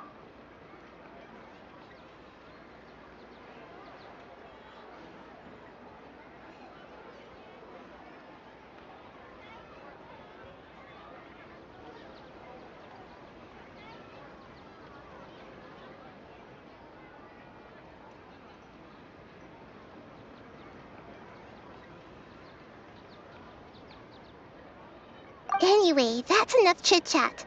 So, Traveler, did the new clues yesterday help you gain a new understanding of the situation?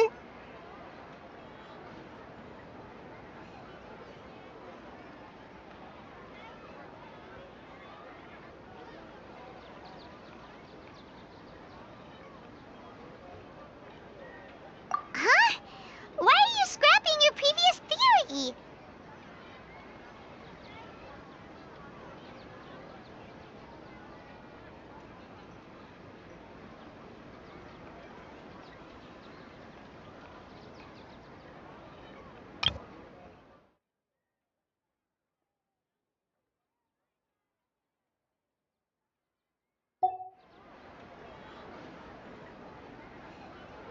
Oh, yeah! You're right! Gosh, how did we not notice that? In a simple time loop, people's physical conditions should also reset.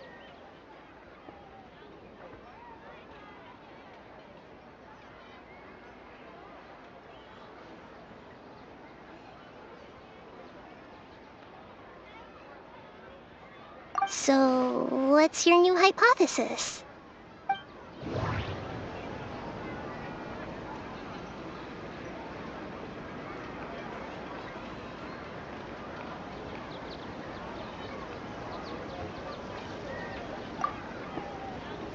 The moon, illusions, and lies.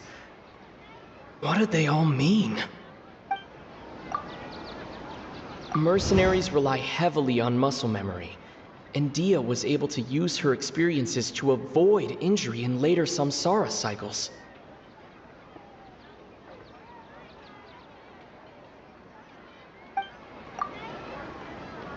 The beep is a prompt tone for Akasha operations. We still hear it every night, even though we removed our Akasha terminals.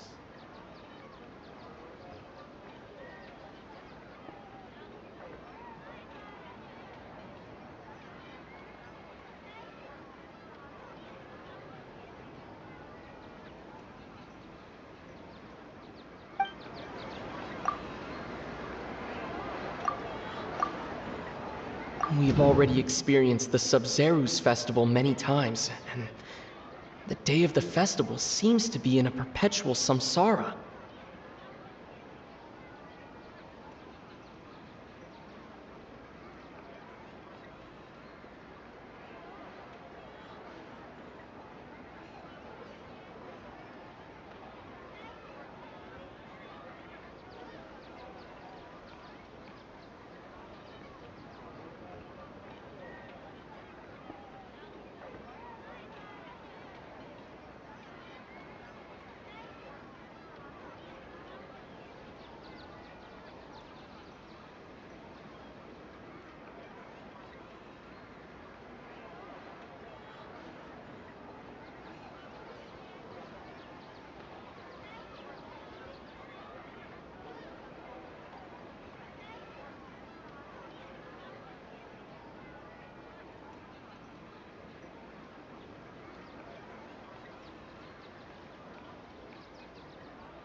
Okay, Nahida said the Akasha relies on the power of a gnosis to operate, as it is the manifestation of the God of Wisdom's power. It compiles the wisdom of the entire populace, and it grants knowledge to the people.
The beep is a prompt tone for Akasha operations. The moon... Okay, Nahida said the Akasha... We've already experienced the Sub-Zerus festival many times.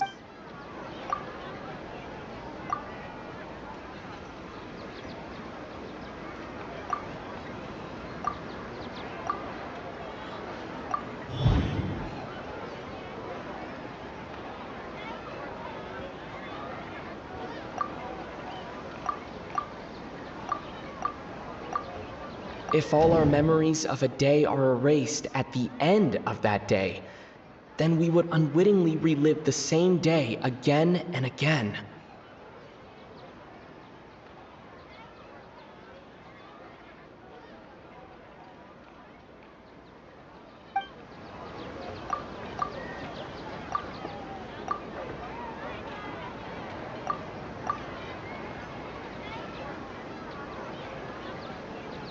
The moon, illusions, and love.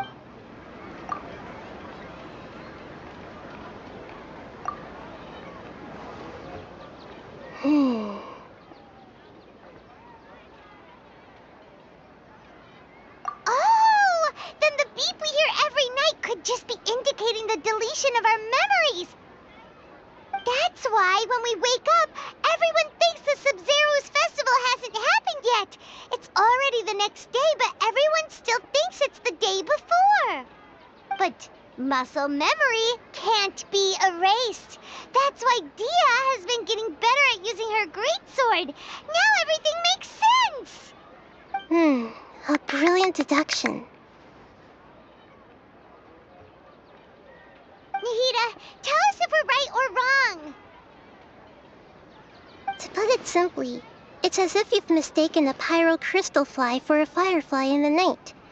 You lost sight of its true nature because you focused too much on your perception that it glows. That isn't simple at all!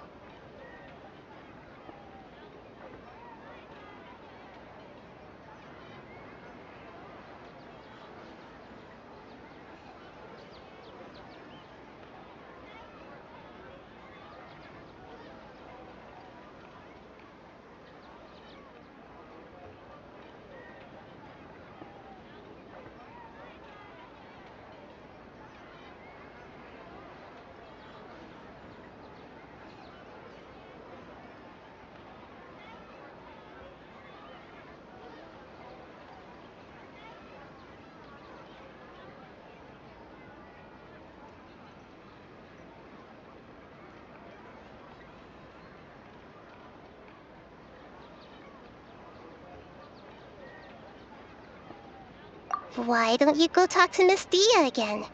You might learn something new. Right! She did help us find our latest clue after all. Let's go!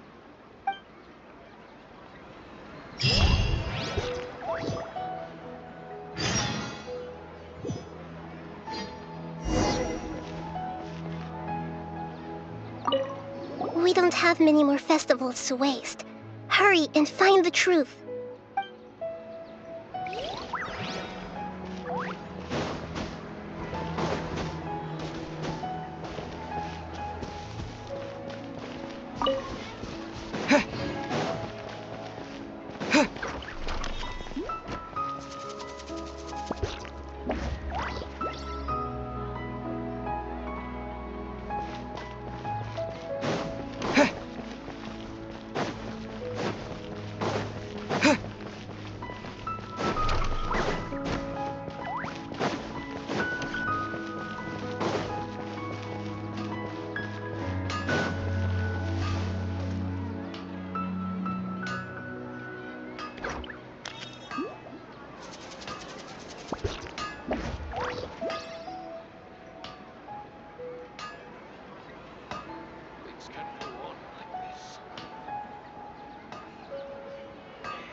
There you are.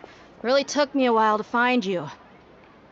As expected, Dia also didn't get hurt today. Get hurt? Why would I? Don't underestimate me. Well, you're still getting used to your new greatsword. Huh. Truth be told, I also think it's pretty strange. It just suddenly felt so familiar in my hands and... wait a second! How did you know I got a new greatsword to begin with? I didn't tell anyone about it.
Traveler, could you explain the situation to her today?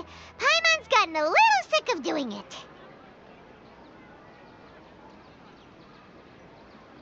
Oh, that works.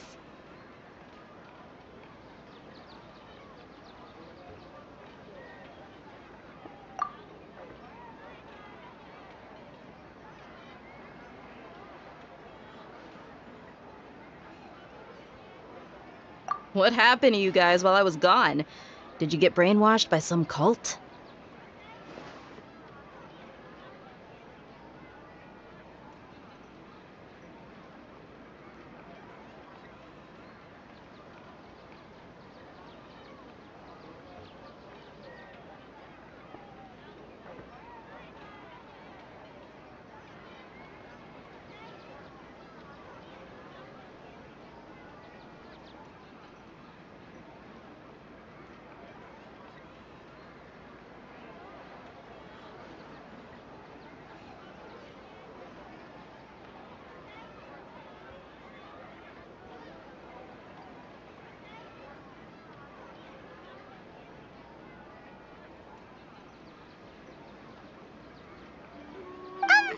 Don't think too hard about it. Just take what we're saying at face value. All right then, let me get this straight. You're telling me that my body's already gotten used to this greatsword, but my brain just doesn't remember it? Yes, your memory's being erased every day. Then I'd have to disagree. That's impossible. Oh? Why do you think that? If we've actually been reliving the Sub-Zeru's festival day after day, then what happened to the things we used, the money we spent, the food we ate?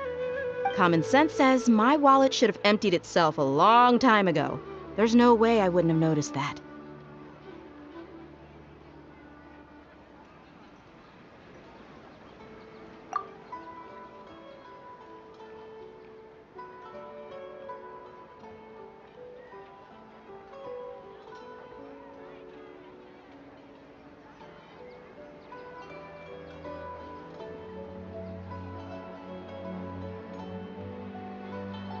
Right! They could use the Akasha to record what everyone did that day, and then use the city's resources to replenish everything! It's not very likely, but it's also not impossible. No, it is impossible. I've got proof. You have proof? Where? You two are surprisingly serious about this nonsensical discussion. Fine, I'll play along for a little longer. Come with me, Miss Dunyarzad. Please come along as well. I still can't guarantee that this area is safe.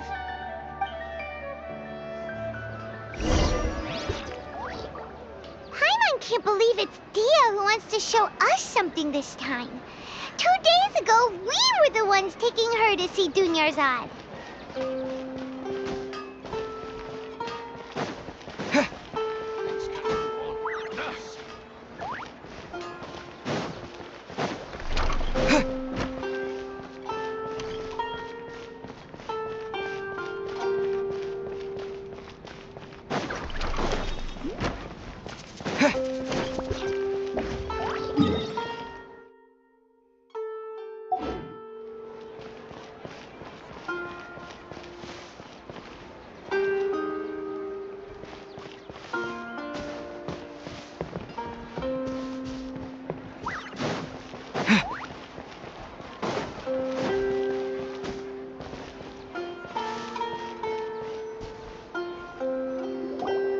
This is it.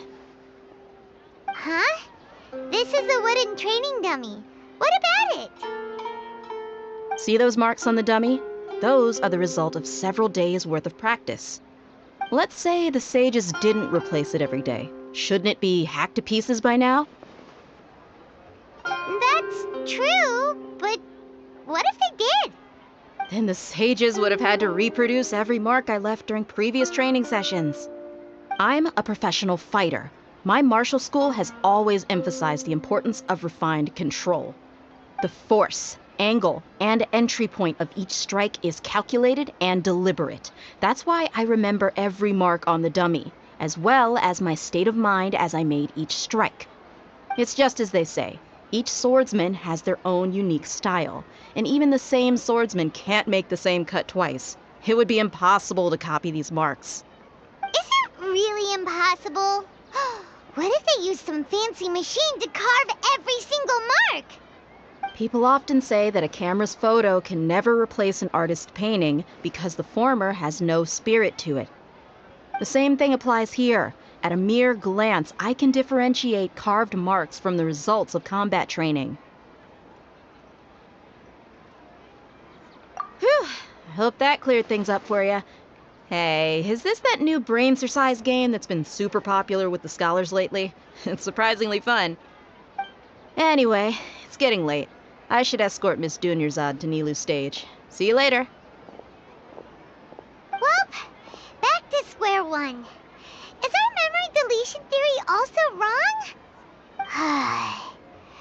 But at least we've reached some other conclusions in the meantime. Yep, that's true. So, can we think of any new ideas right now? Strange? Paimon feels like everything's been strange lately. Huh? Leaving the city? You're right! It's really strange how we never thought of such a simple solution! Many things should become clear if we can confirm the flow of time outside of the city. Paimon can't believe it! Did we miss this because we're tunnel visioning too hard on our other theories? Or because we're just too tired? How about we go back and ask Nahida? Maybe we've forgotten something about leaving the city.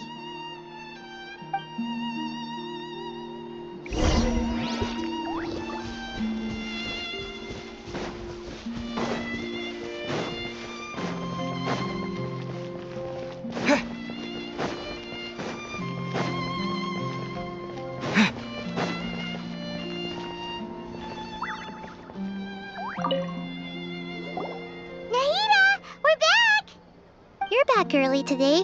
Did you find something new? Sort of. We're mostly sure now that we're not in a time loop. And we also aren't in the real world. But at the same time, we have a new question.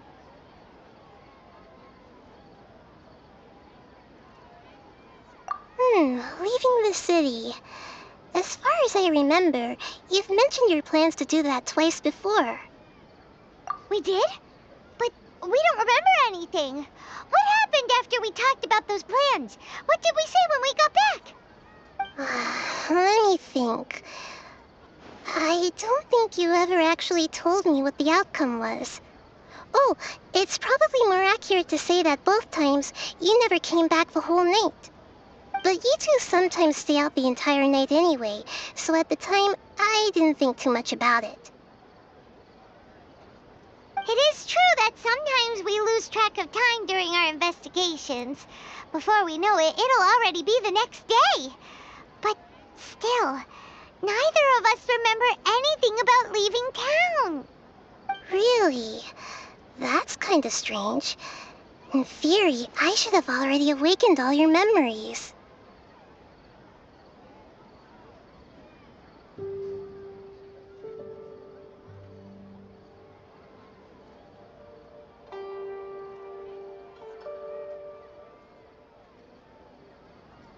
Yep, something here's definitely fishy. Let's get to the bottom of this tomorrow.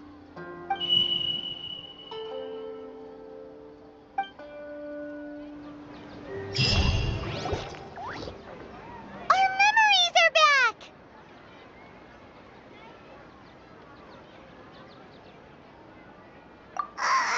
About that. Well, where should Paimon begin? Traveler, aside from your memories that were just restored, I have another message for you. Listen to it and you'll understand. Can't go back. There are countless spaces here.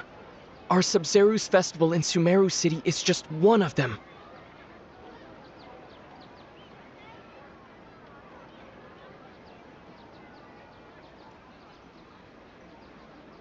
Traveler, you should be missing 2 days worth of memories.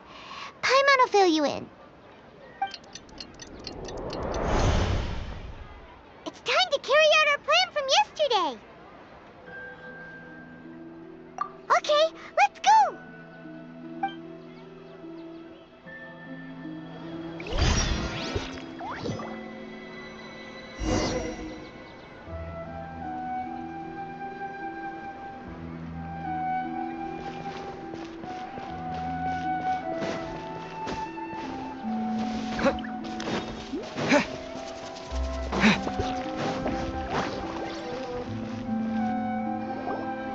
Why can't we leave the city?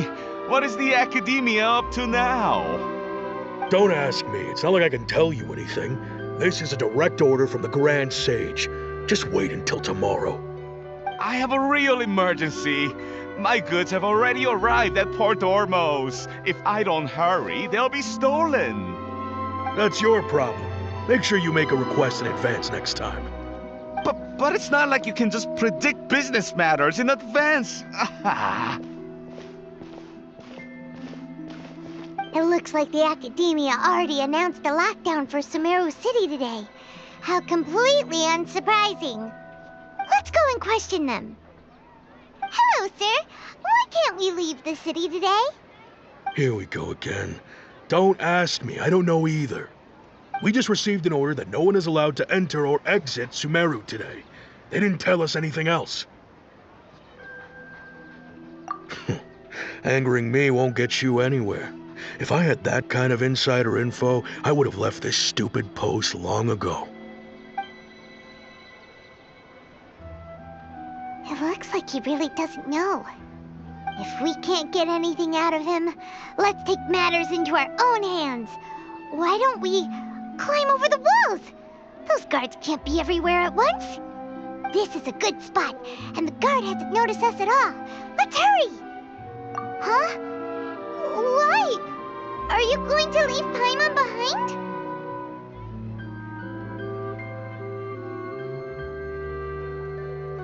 But what if things get really weird out there and you get into some trouble? Then Paimon won't be able to help you. Oh, Paimon knows that Paimon can't do much, but we've always been together, haven't we?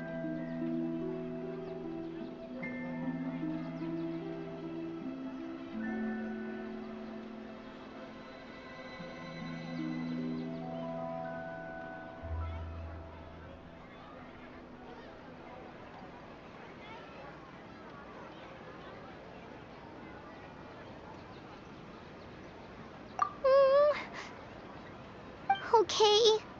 Paimon will wait for you. Promise Paimon that you'll come back as soon as possible. Just a quick look. And please, be careful.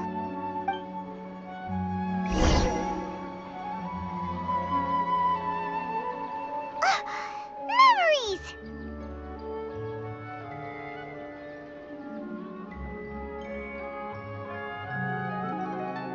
Traveler!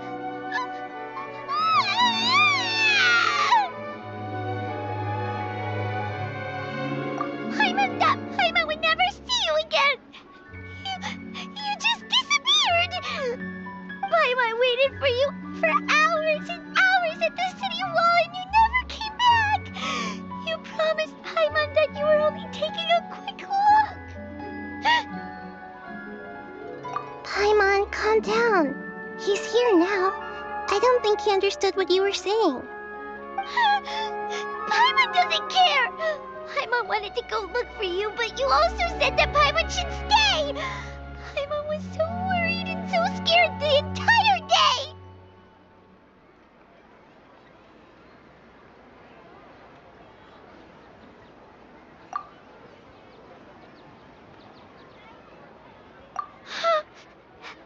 Okay.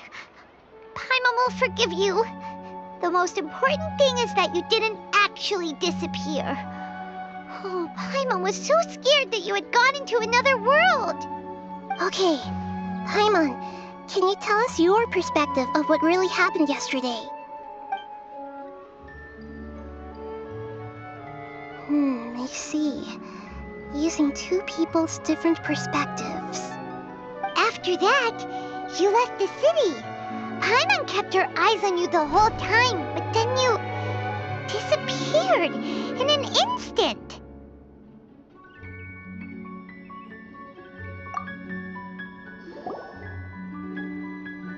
No way! Paimon was watching you with the fullest attention. What's your perspective, Traveler? You sure you don't have any memory of this? I guess that explains everything. You also lost your memories the last 2 times you tried to leave the city. Those days' memories can't be awoken. So, if we leave the city, our memories will be completely erased?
It really sounds like something big outside of the city is being hidden on purpose.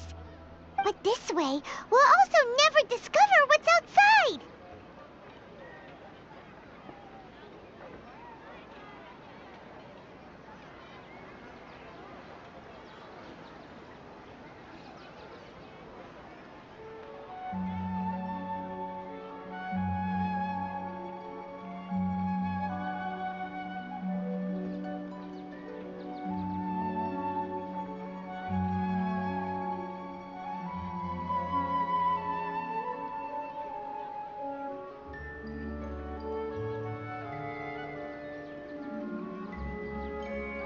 Something like a message? But how can we send it back? Don't look at me like that. I'm not used to being stared at. Well... Okay. You want something that can pass on messages, right? Give me some time and take care of Dunyarzad for me. Yep, now we're talking.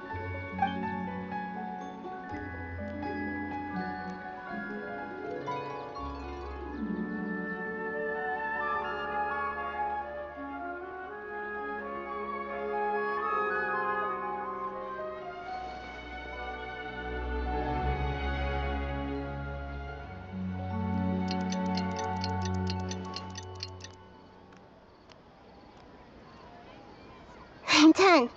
Here you go. What? Isn't this just an Akasha terminal? I made some little changes. Akasha terminals are already capable of sending messages. I just tweaked it so that it could connect to any node. To make something like this? Nahida, you really know the Akasha like the back of your hand. Anyway, we can use this now to record a message, right? Yep. I'll help you save the messages. It should be pretty easy to use. I just can't guarantee the user's status and signal coverage when they're outside the city. We'll never know until we try. At least we're taking the initiative now.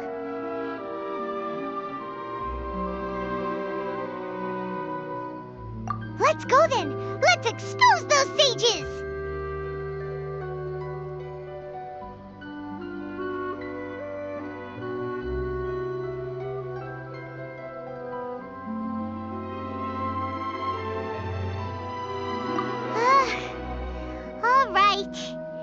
Paimon isn't as worried about being separated since it happened once yesterday.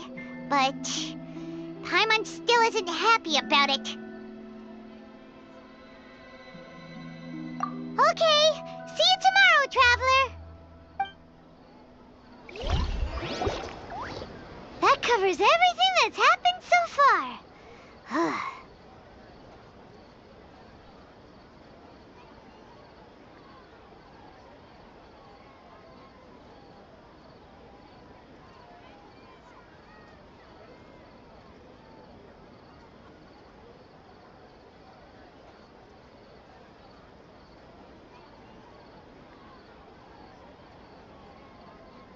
Yes. Although the signal was choppy and had some interference, we still managed to receive 2 messages from you when you were outside. Okay, now that you understand what's going on, let's hear the messages together.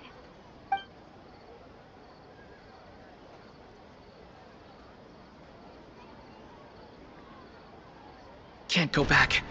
There are countless spaces here. Our Sabzeruz festival in Sumeru City is just one of them. I've entered another space. Before me are flowing sandstone and howling fish. Impossible and surreal sights.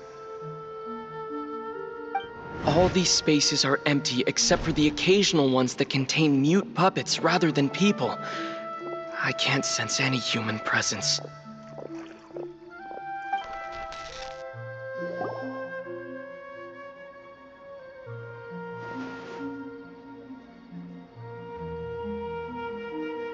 That's one heck of an info dump. It sounds like you left the Sumeru city space when you set foot outside of the walls. But everything looked completely normal when Paimon was looking out from the inside. That's unbelievable. And if we take your word for it, the other spaces all had very weird contents. There's another part here. I only received it last night. These spaces have been disappearing one after the other, absorbed by something like a sun in the sky. And now, even the final space has also disappeared. Behind me, a lot of spaces just appeared again from thin air. I get it now! Those spaces are actually...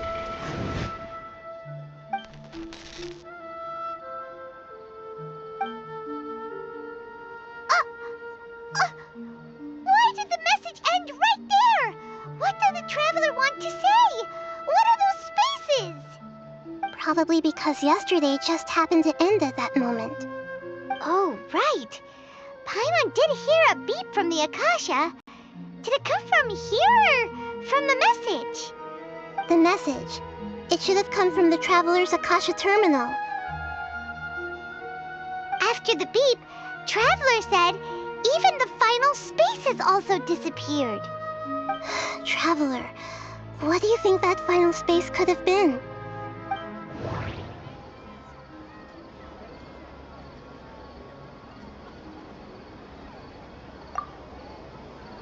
All the bizarre spaces I saw outside the city had one thing in common: a lack of human presence.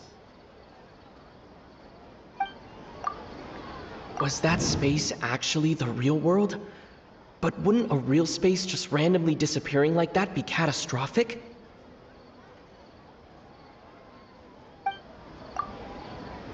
My impression is that each day in this samsara only ends at the sound of that beep from the Akasha.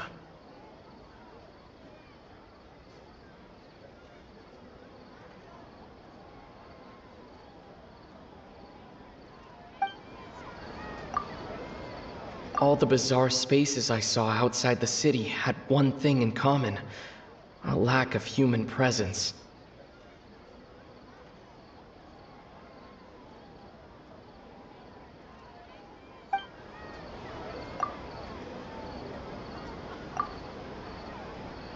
Oh, so that's what it is! After the sound of the beep, the final space, the Sub-Zero's festival, also disappears, and we're taken to the next day. Later on, Traveler also mentioned a bunch of new spaces materializing behind them. Do lots of new spaces appear every day? Paimon's head is spinning. Just what are these spaces anyhow? Well, consider this. For all the horrors of the Archon War, at its heart, it was just a game where a bunch of gods fought over 7 seats.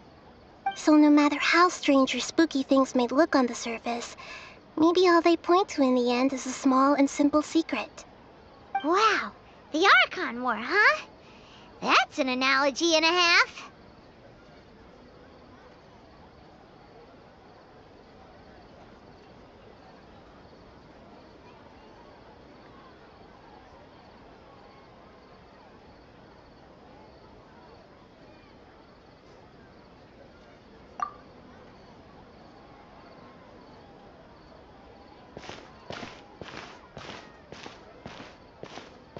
Hey, where are you going?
Do you want some alone time to think? All right then, Paimon won't disturb you.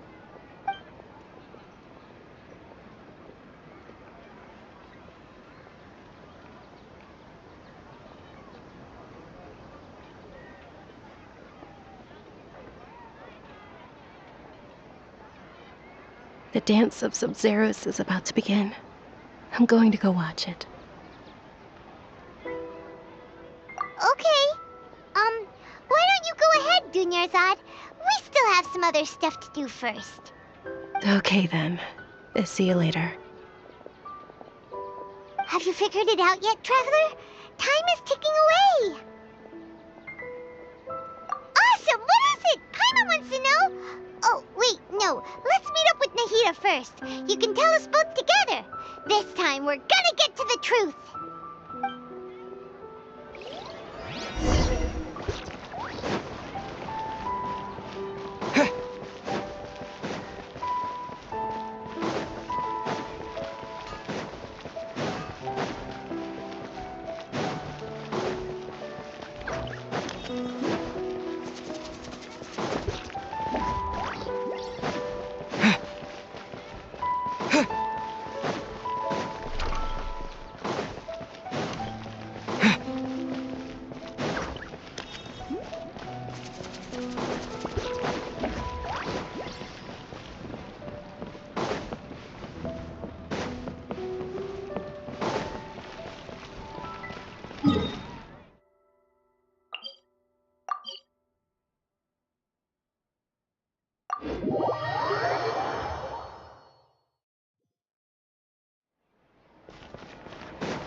You're back. I've been waiting forever for you two. Judging by the looks on your faces, are you ready to take your Sub-Zero's exam and graduate from the festival? Okay. First off, have you discovered the hidden truth?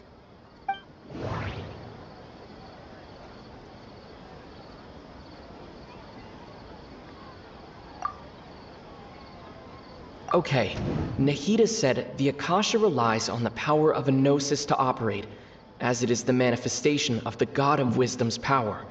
It compiles the wisdom of the entire populace, and it grants knowledge to the people. We've already experienced the Sub-Zero's festival many times, and the day of the festival seems to be in a perpetual samsara.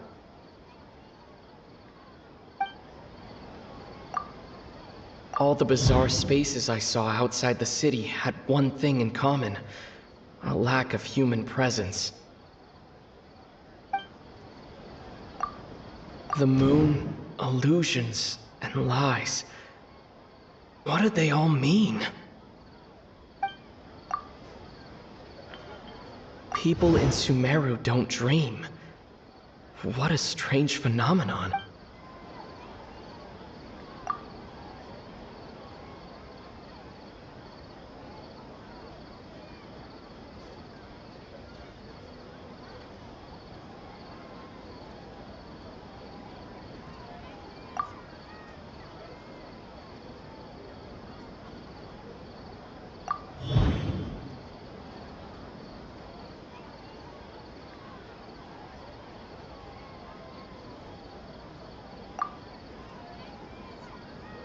Those spaces remind me of dreams, like the one I had in the Avidia Forest, except these have no sign of human presence.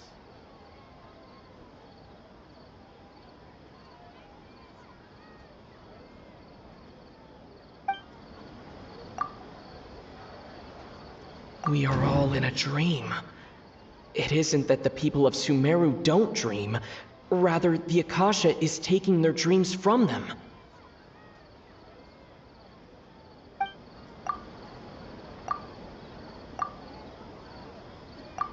People in Sumeru think they don't dream, but the truth is the Akasha steals their dreams without them knowing it. And those spaces with no human presence are stolen dreams without their host. That would explain why they sounded so weird when he was trying to describe them. Huh. So people in Sumeru do dream after all. In fact, we're all in one big dream together right now. Correct answer. Now, how did you conclude that the Akasha is capable of this?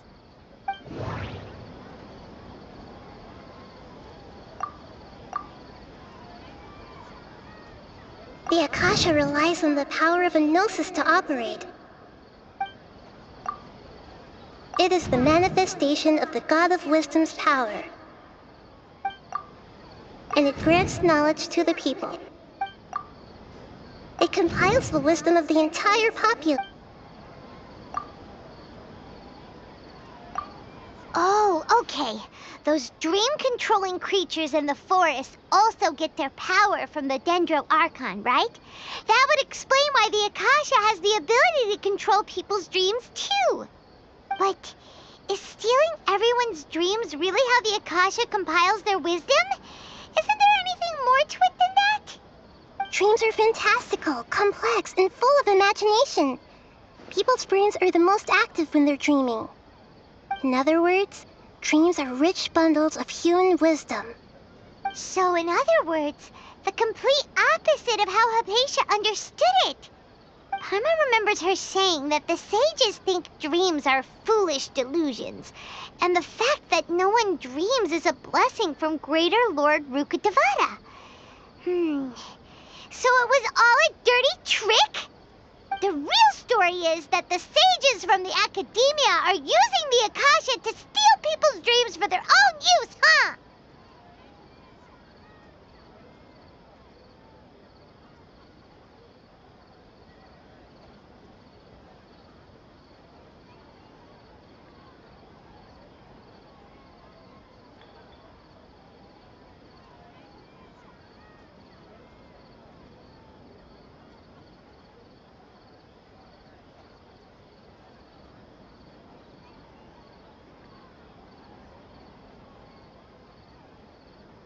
Oh? By the sounds of it, you understand the current situation pretty well. So then, what about the samsara?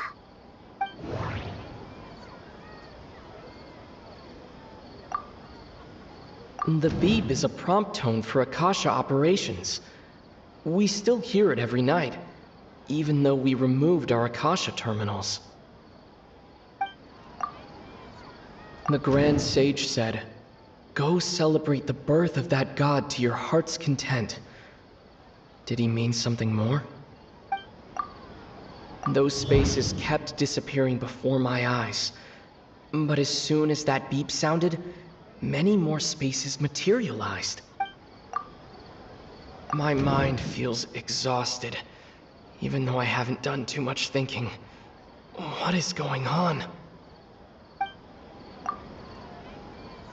We've already experienced the Sub-Zerus festival many times, and the day of the festival seems to be in a perpetual samsara.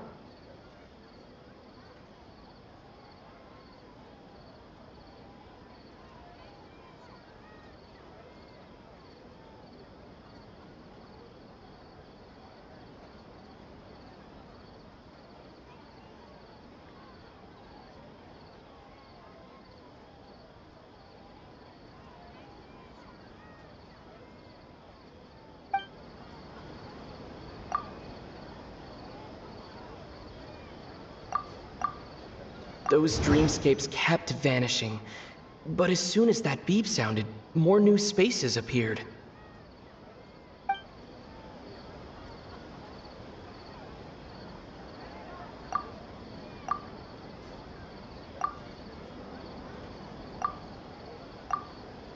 Those spaces kept disappearing before my eyes, but as soon as that beep sounded, many more spaces...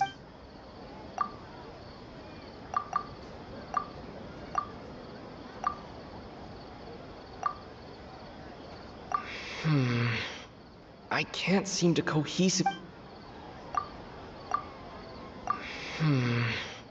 I can't seem to cohesively piece everything together.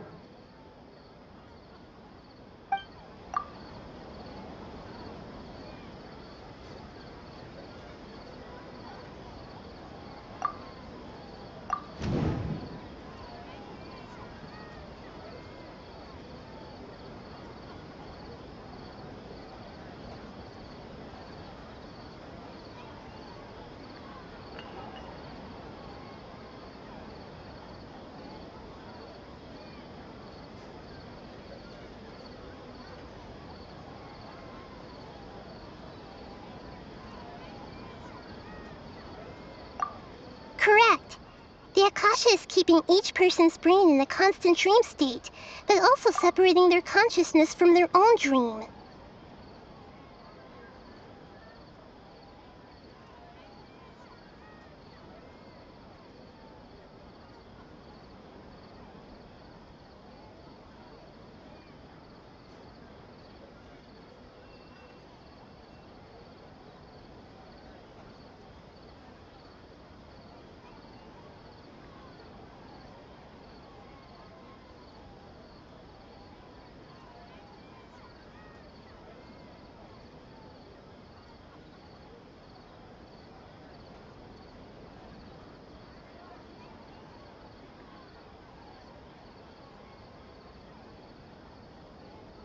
Their disembodied consciousness is placed inside the collective dream of the Sub-Zero's festival along with everyone else's, while their now vacant dreams are harvested by the Akasha.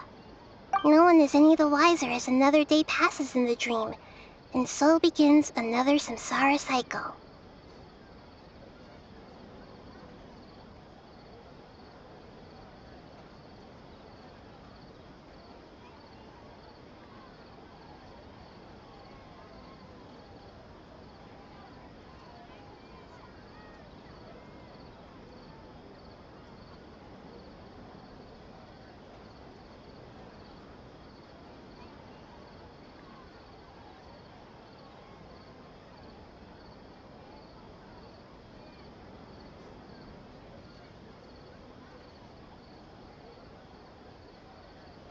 People wake up to yet another dream about the Sub-Zero's festival. The dreams that belong to them are once again harvested by the Akasha, and so it continues.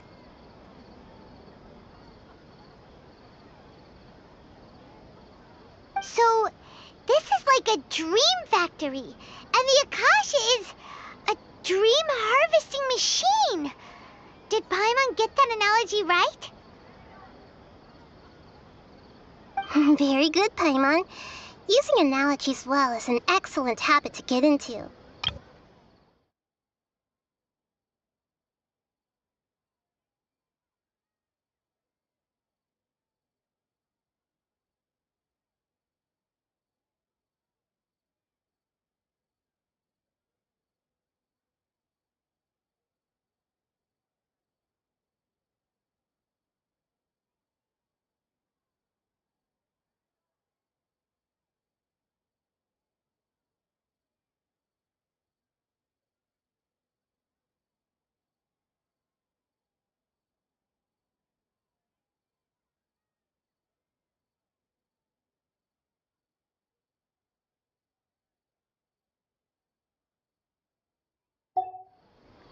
Okay, so that beep we keep hearing is actually from our real-life Akasha terminals.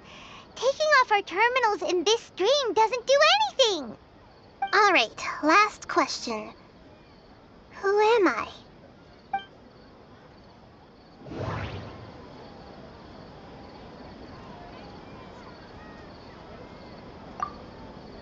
They say that alchemical divination is the Dendro Archon's divine revelation.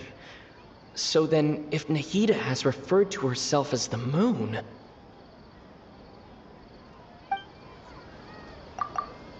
Now that I think about it, wasn't illusions a hint that we're all dreaming? Now that I think about it, wasn't illusions hinting at the sage's deception of Sumeru's people?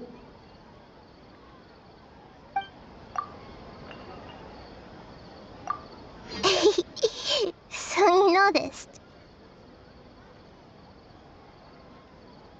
I thought that one would be the hardest question. That's why I put it last. That wasn't hard at all. Even Paimon guessed that. Everything about you is different. We just didn't want to expose you is all. Now that you mention it, Nahida, you've been hinting to us since the very beginning. It's funny. Thinking back to when we were asking all over the place for info about Lesser Lord Kusanali, Paimon didn't expect to meet you like this.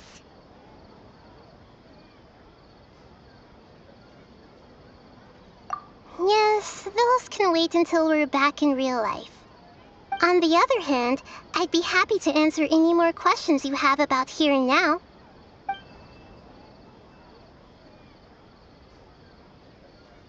You asked me this question before. My answer was, it would literally blow your minds. Now that you know this is all a dream, this answer should hopefully make more sense. Have you heard the saying, don't wake a sleepwalker? Likewise, if someone suddenly had told you all this instead of you learning it on your own, your notion of reality and dream would be thrown into irreversible confusion. I couldn't expose you to that kind of risk. That's why I could only give you very subtle hints and some suggestions. Long story short, I'm really sorry I had to keep you guessing. Firstly, this dream we're in is completely based on reality.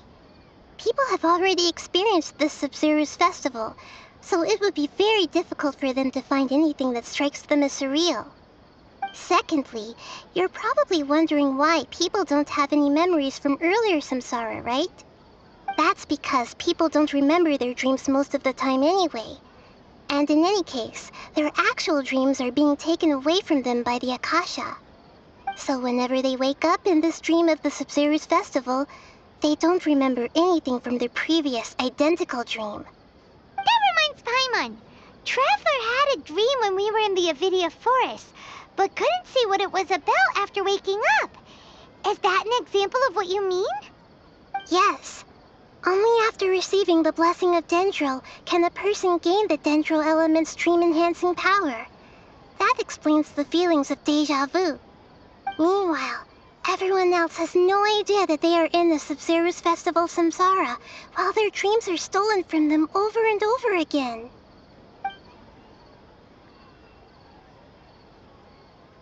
Can humans really keep dreaming forever like this? Will it ever end? And if so, when? We might say your mental fatigue has already answered this question. Eventually, there's only so much that people can tolerate.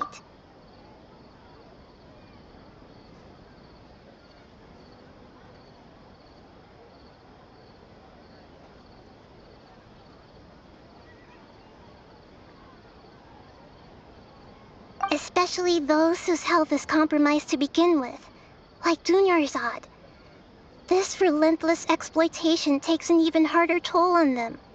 People's lives are at stake here, and nobody knows a thing! We've got to put a stop to this!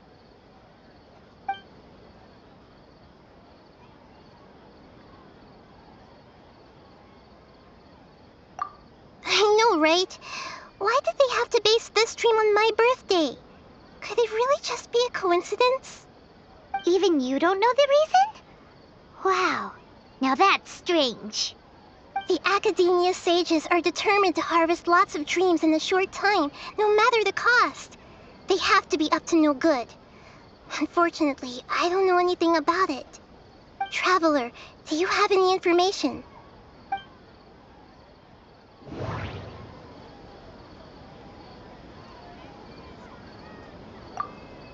Those spaces remind me of dreams.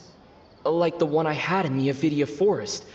Except these have no sign of human presence.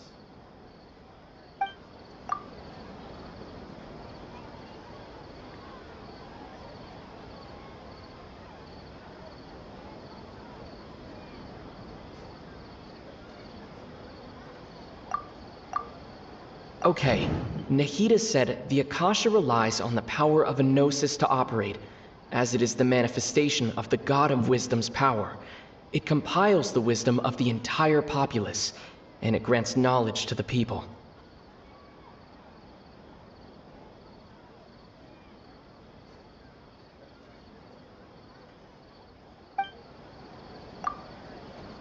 The Grand Sage said, "Go celebrate the birth of that god to your heart's content."